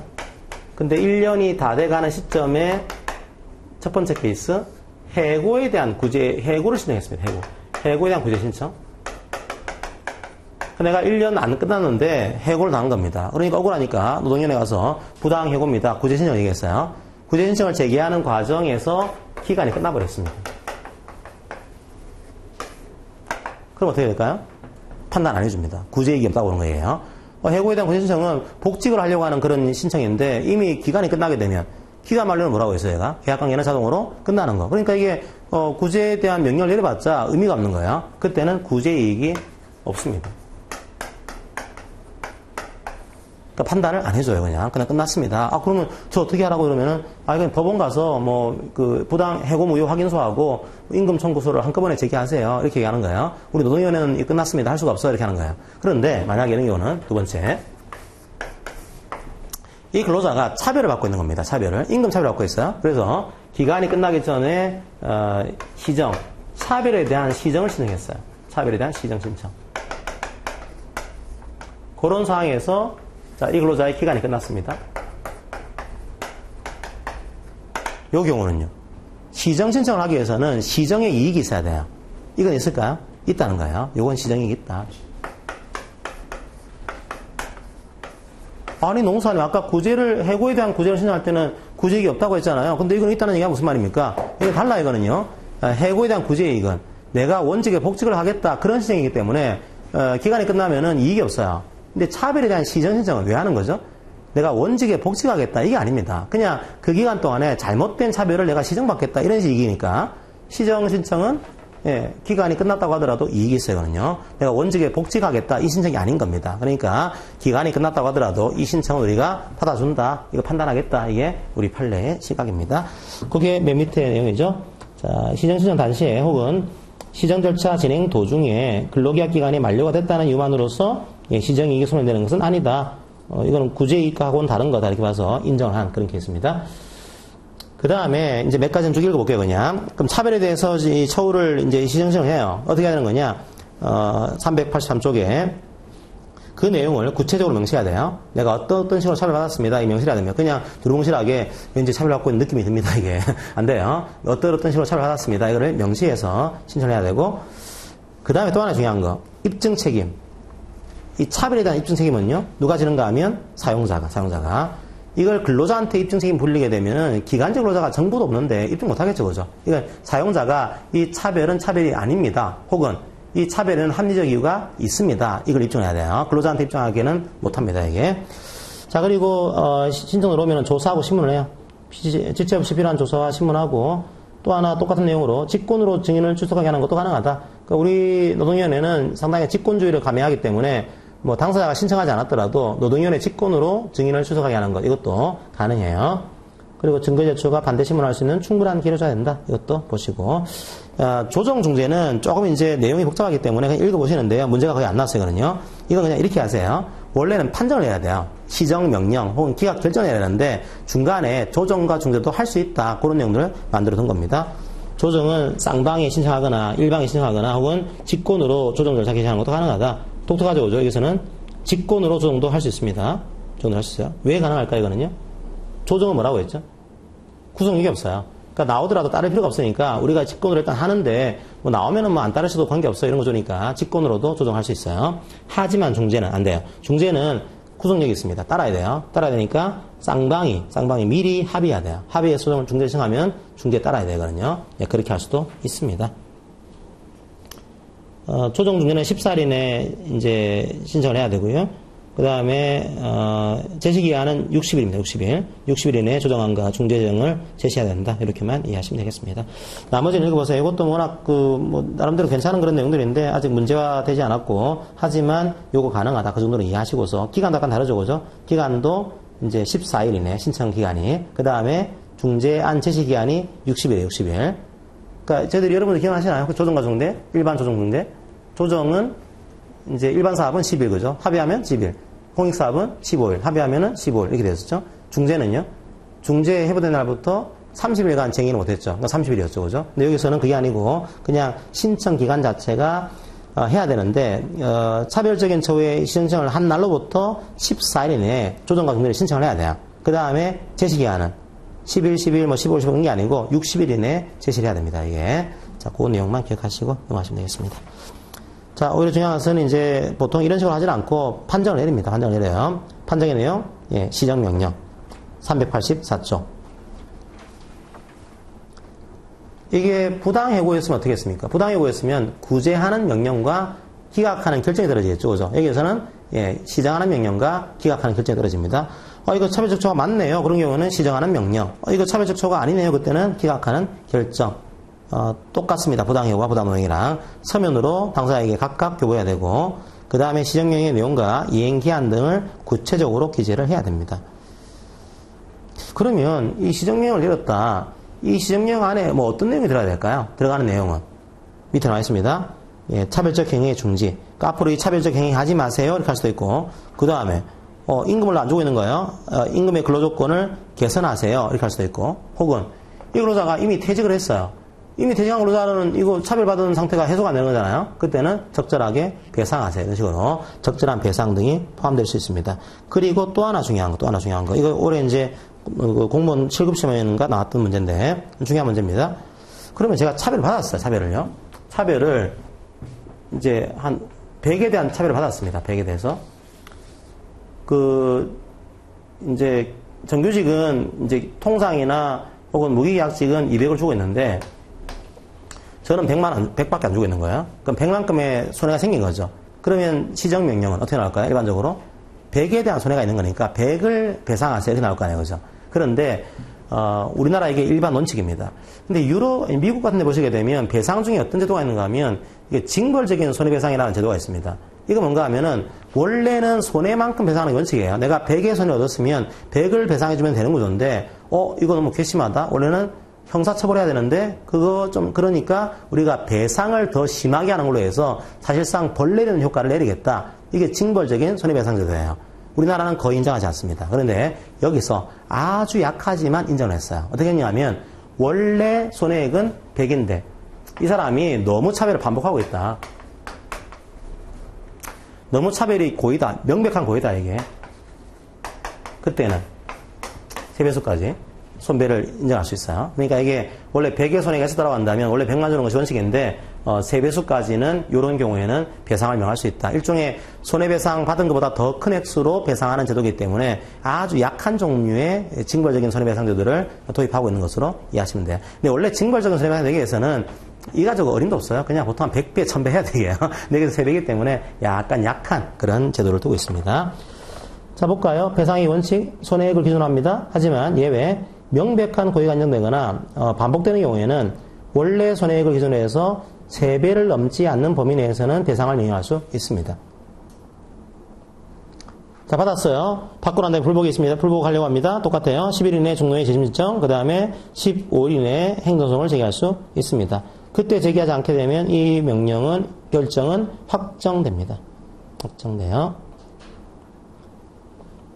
확정된 시행명령을 이행하지 않으면은 이 근로자가 노무장관에게 이걸 신고할 수 있도록 해놨고요. 세 번째, 또 하나의 중요한 문제.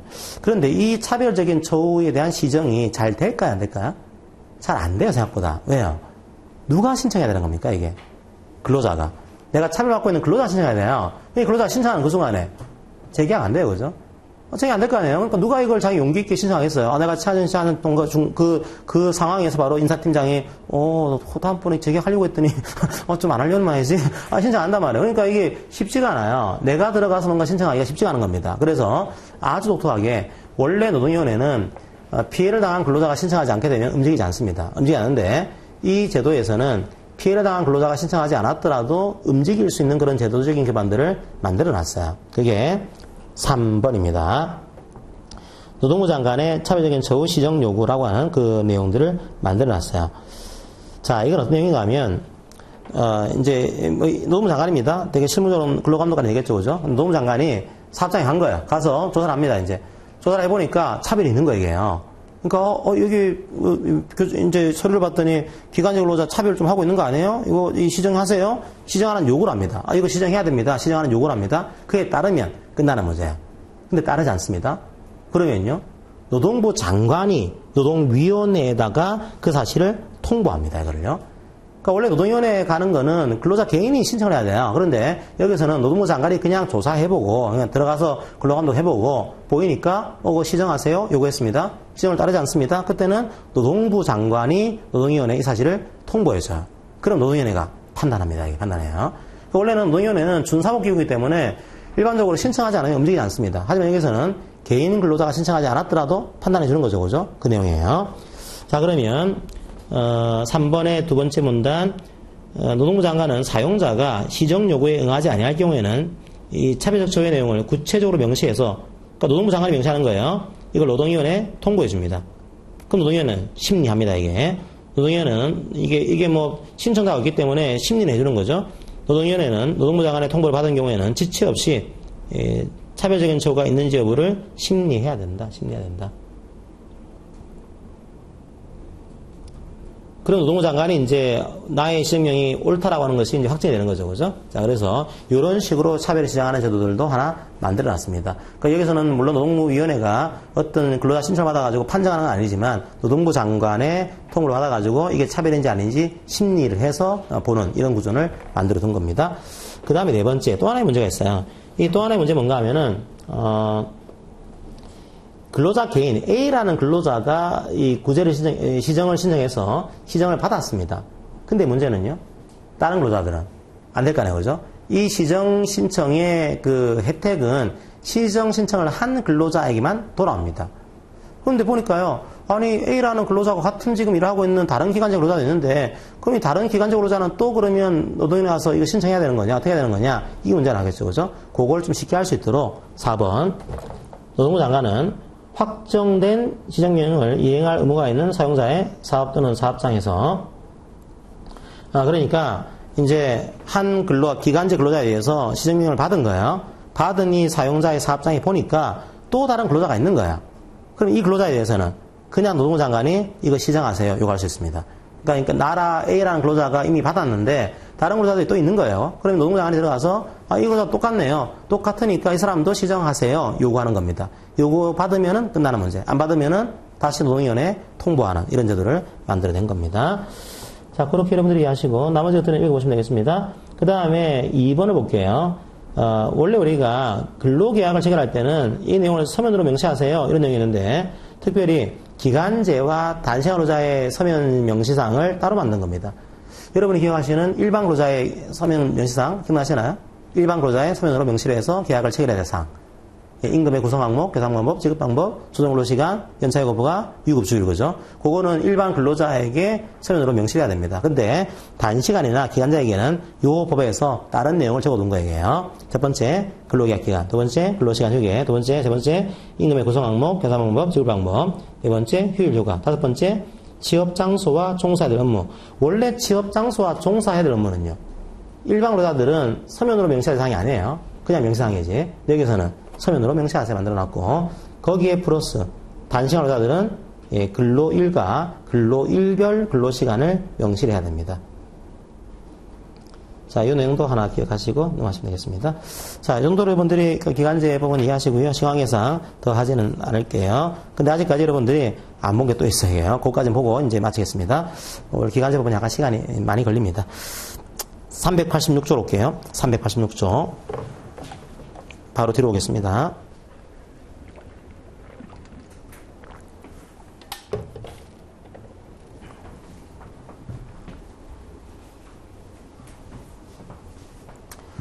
기간이 끝나면은, 계약 기간이 만료가 되면은 원칙은 계약 관계는 자동으로 끝납니다. 아까 뭐 2년을 초과하면 무계약된다 이런 조항이 있긴 하지만 뭐 그런 경우가 아니라고 한다면 계약 기간이 끝나면 계약 관계는 끝나요. 만료가 됩니다. 아무리 근로자가 계약기 만료 전에 뭐 임신을 했다, 계약기 만료 전에 뭐 산재를 당했다 그렇다고 하더라도 이 임신 출산 전후 육아 기간을 보장을 다 해야 되는 거냐? 그렇진 않아요. 무슨 말인가 하면 계약기가 만료일 전까지만 보장해 주면 됩니다. 이게 산재를 당했다고 하더라도 선제기간이 한 3년이다 4년이다 그런 경우에는 이 근로자의 계약기간을 3년까지 연장을 해야 되는 거냐? 그런 건 없어요. 그냥 계약기간 안에서만 보장하면 되는 것입니다. 즉 계약직 근로자는 원칙적으로 기간이 만료가 되면은 계약관계는 자동으로 끝나요. 그게 원칙이거든요. 그런데 이렇게 해버리니까 386쪽 나와있죠. 그죠? 이건 해고가 아니다. 기간 만료이기 때문에 이걸 그만두게 하는 정당한 이유를 필요로 하지 않는다. 그러면 이게 해고가 아니에요. 해고가 아니면 해고에 대한 조항을 적용하지 않는 겁니다. 단지 뭐 기간이 끝나기도 전에 이제 이 근로자를 그만두겠다. 이건 해고죠. 그때는 해고에 대한 이유를 입증해야 돼요. 자, 여기까지는 알겠는데 이제 페이지 수로 291쪽으로 들어옵니다. 291쪽.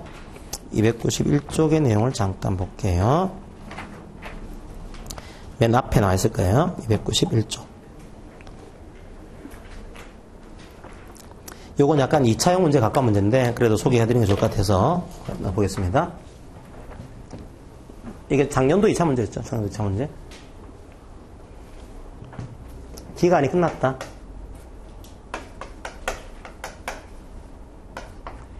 효과는요. 원칙.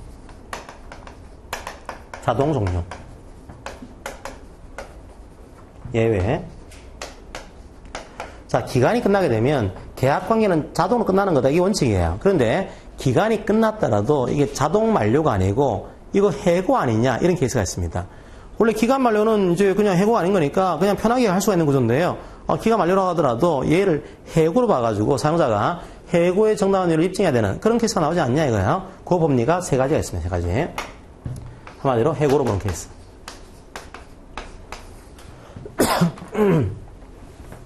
자, 어떤 게 있는가 하면 첫 번째 기간 정함이 형식에 불과한 경우.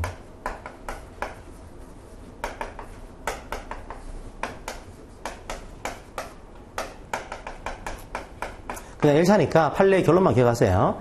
자, 이게 무슨 말인가 하면 이런 겁니다. 이게 옛날 판례인데요. 옛날 판례에서 쭉 기간을 연장했어요. 그러니까 이 근로자 입장에서는 당연히 기간이 쭉 연장되는 거니까 나는 이제 벌써 기간 정함이 없는 거다 이게. 거의 뭐 7년 8년 했으니까 사실은 기간제가 아닌 거 아니냐. 그런 생각하겠죠. 그죠? 그런데 이 근로자가 사용자가 어느 날 기간이 끝났습니다. 나가주세요 한 거예요. 그랬더니 근로자가 아니 내 계약서에 기간이 1년 돼 있지만 실제로는 이건 형식에 불과하다. 사실은 기간에 정함이 없이 이건 계약을 체결한 거 아니냐. 그러니까 계약기간 정해둔 것은 형식적인 것이다. 이게 인정이 될 수 있으면 되는 거예요. 그럼 이 근로자는 이미 무기약이 된 겁니다. 이게. 그래서 기간을 정해둔 것이 실질이 아니고 형식일 경우에는 그만두게 하는 것을 이걸 기간 만료로 보지 않고 해고로 보겠습니다. 그런 판례 법리가 하나가 있고요. 여기 옛날 판례 법리입니다. 실제로. 그러니까 옛날에 뭐 너무 오랫동안 반복하다 보니까 그만두게 하는 것은 이건 기간 정한 게 실질이 아니고 형식이네. 형식이니까 언제부터인지 알 수가 없지만 이 근로자는 언제부턴가는 이미 무기약으로 된 거다. 그걸 법원이 인정한 겁니다. 그 이미 무기약이에요. 이미 된 무기약을 그만두게 하는 것은 이건 해고가 되겠죠. 그죠? 그럼 해고하기위해서는 정당한 이유를 입증해야 되는 거다. 이런 논리예요. 두 번째. 그래서 만든 법이 기간제법입니다. 그럼 기간제법은 2년까지 인정해 주겠다. 2년까지만 하고 나머지는 무기약인 거다. 이걸 만든 거예요. 그런데 요 기간 정한 거죠. 기간을 정한 게 형식이 아니에요. 이제는요.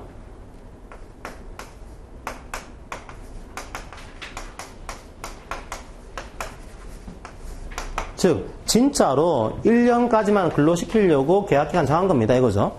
이 계약기간 정한 게 형식이 아니고 진짜로 1년까지만 계약시키려고 정한 겁니다. 이거야. 그러면 그렇게 정했으면 1년이 끝나면 나가주세요. 이거는 계약기간 만료겠죠. 그죠? 그런데 그렇게 안 보는 케이스가 뭐가 있는가 하면 두 가지 법리가 있어요. 옛날에 나왔던 법리가 계약 갱신 기대권 이게 나왔고 그 다음에 두 번째가 전환 기대권이라고 하는 법리가 나오게 됩니다. 전환 기대권. 자, 이건 무슨 얘기인가 하면 갱신기대권은요 1년 계약을 체결했어요. 그럼 끝났으면 나가세요 할 수 있겠죠. 그죠? 그럼 이건 해고가 아닙니다. 그런데 여기 계약서에 뭐가 있는가 하면 갱신에 관한 규정이 있어요. 뭐 이런 겁니다. 당신이 1년 계약 체결했지만 1년 계약 끝난 다음에 저희들이 심사해가지고 뭐 잘하시면은 계약을 한 번 더 갱신해 주겠습니다. 심사해서 갱신 여부를 결정하겠습니다. 이런 조항들. 혹은 규정이 없다고 하더라도 자, 우리 회사에 여러 가지 그런 그것들 종합해 볼 때 갱신에 대한 기대권을 주고 있어요. 그러니까 이게 이런 거죠. 아, 우리 회사는 그냥 1년 지난 다음에 그냥 나가라고 한 게 아니고 심사해서 못하면 나가는 것이고 잘하면은 갱신해주는 그런 제도를 가지고 있는 겁니다. 혹은 그에 대한 기대를 주고 있는 거예요. 그럼 어떻게 해야 될까요? 끝난 다음에 심사해야겠죠. 그죠? 근데 심사하지도 않고서 그만두겠다. 이거는 계약기간 만료가 아니고 해고인 거다, 이게. 그게 갱신 요건이에요. 그러니까 이런 경우에는 갱신을 심사해서 해야 되는데 안 했으니까 그냥 나가라는 것은 해고, 부당해고. 그럼 부당해고 됐으면 그 효과는 한 번 더 갱신된 것으로. 그러니까 이 경우에 갱신을 하지 않고 갱신 요건을 침해해서 갱신하지 않게 되면은 물론 여기서 심사해서 그만두게 할 수도 있어요. 하지만 심사도 하지 않고 그만두게 되면 그건 부당해고예요. 그럼 부당해고가 되면은 한 번 더 갱신. 효과는 갱신 한 번 된 것으로 보겠다. 그러니까 이전 계약과 똑같은 내용으로 한 번 더 갱신된 것으로 인정하겠습니다. 그게 판례 시각이에요. 그리고 최근에 나왔던 판례가 이겁니다. 전환기득권. 전환기득권은 뭔가 하면 똑같습니다. 구조는 똑같은데 어떤 건가 하면 1년 계약을 체결했어요. 체결하고 난 다음에 이 계약 속에 뭐가 있는가 하면 전환에 대한 규정을 두고 있어요. 전환에 대한. 혹은 전환에 대한 규정이 없다고 하더라도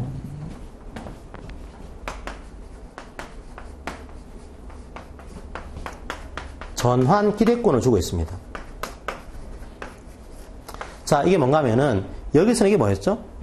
일 잘하시면은 우리가 한 번 더 계약을 갱신해 드릴게요, 이거예요. 여기서는 일 잘하시면 정규직으로 바꿔드릴게요, 이거예요. 그러니까 1년 하고 난 다음에 2년 하고 난 다음에 일 잘하시면 심사해서 정규직으로 바꿔드릴게요, 이거예요. 다른 겁니다.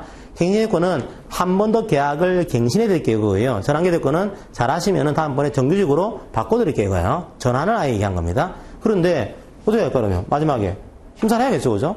심사를 잘하면은 정규직으로 전환해야 될 겁니다. 그런데 아예 심사를 안 했어요. 그냥 계약 만료를 통보했습니다. 그거 뭐가 되는가 하면 부당해고가 돼요. 부당해고. 그리고 여기서는 다른 측면이 앞에서의 부당해고는 효과가 한 번 더 갱신되는 겁니다. 요거는 정규직으로 전환되는 거거든요. 그래서 이 갱신기득권과 전환기득권은 실제로 법리는 거의 똑같지만 효과는 차이가 크죠. 효과는 갱신기득권을 침해하게 되면 한 번 더 갱신되는 것으로, 전환기득권을 침해하게 되면 정규직이 되는 것으로 그렇게 보겠다. 이게 판례 시각이에요. 자, 그 내용들을 쭉 적어놨으니까 나중에 여러분들이 참조를 하시기 바랍니다. 읽어드리고 넘어갈게요. 292쪽. 292쪽은 이제 형식, 계약 기간 정함의 형식성 법리라고 하는 법리를 지금 쓰고 있는 겁니다. 292쪽의 메뉴에. 자, 그 기간의 정함이 단지 형식에 불과하다고 인정되는 경우에는, 사실상 기간에 정함이 없는 근로계약을 맺었다고 볼 것이며, 사용자가 이 기간에 정함이 없으니까, 계약 갱신을 거부하는 것은 해고와 마찬가지로 무효가 된다. 이거고요. 나는, 이 계약 기간을 정한 겁니다. 정했지만 갱신에 대한 기대권을 주고 있는 거예요. 그때는 밑에서 세 번째 줄. 자, 근로계약의 갱신을 거절한 것은 부당해고와 마찬가지로 아무런 효력이 없고, 이 경우 기간 만료 후의 근로관계는 종전의 근로계약이 갱신된 것과 동일하다. 이런 판례문이고. 그 다음에 293쪽에, 이건 정당한 전환기득권이에요. 내용이 똑같아요. 자, 맨 밑에 세 번째 줄. 부당해와 마찬가지로 효력이 없고 그 이후의 근로관계는 기간의 정함이 없는 근로자로 전환된 것과 동일하다. 이게 판례 법리입니다.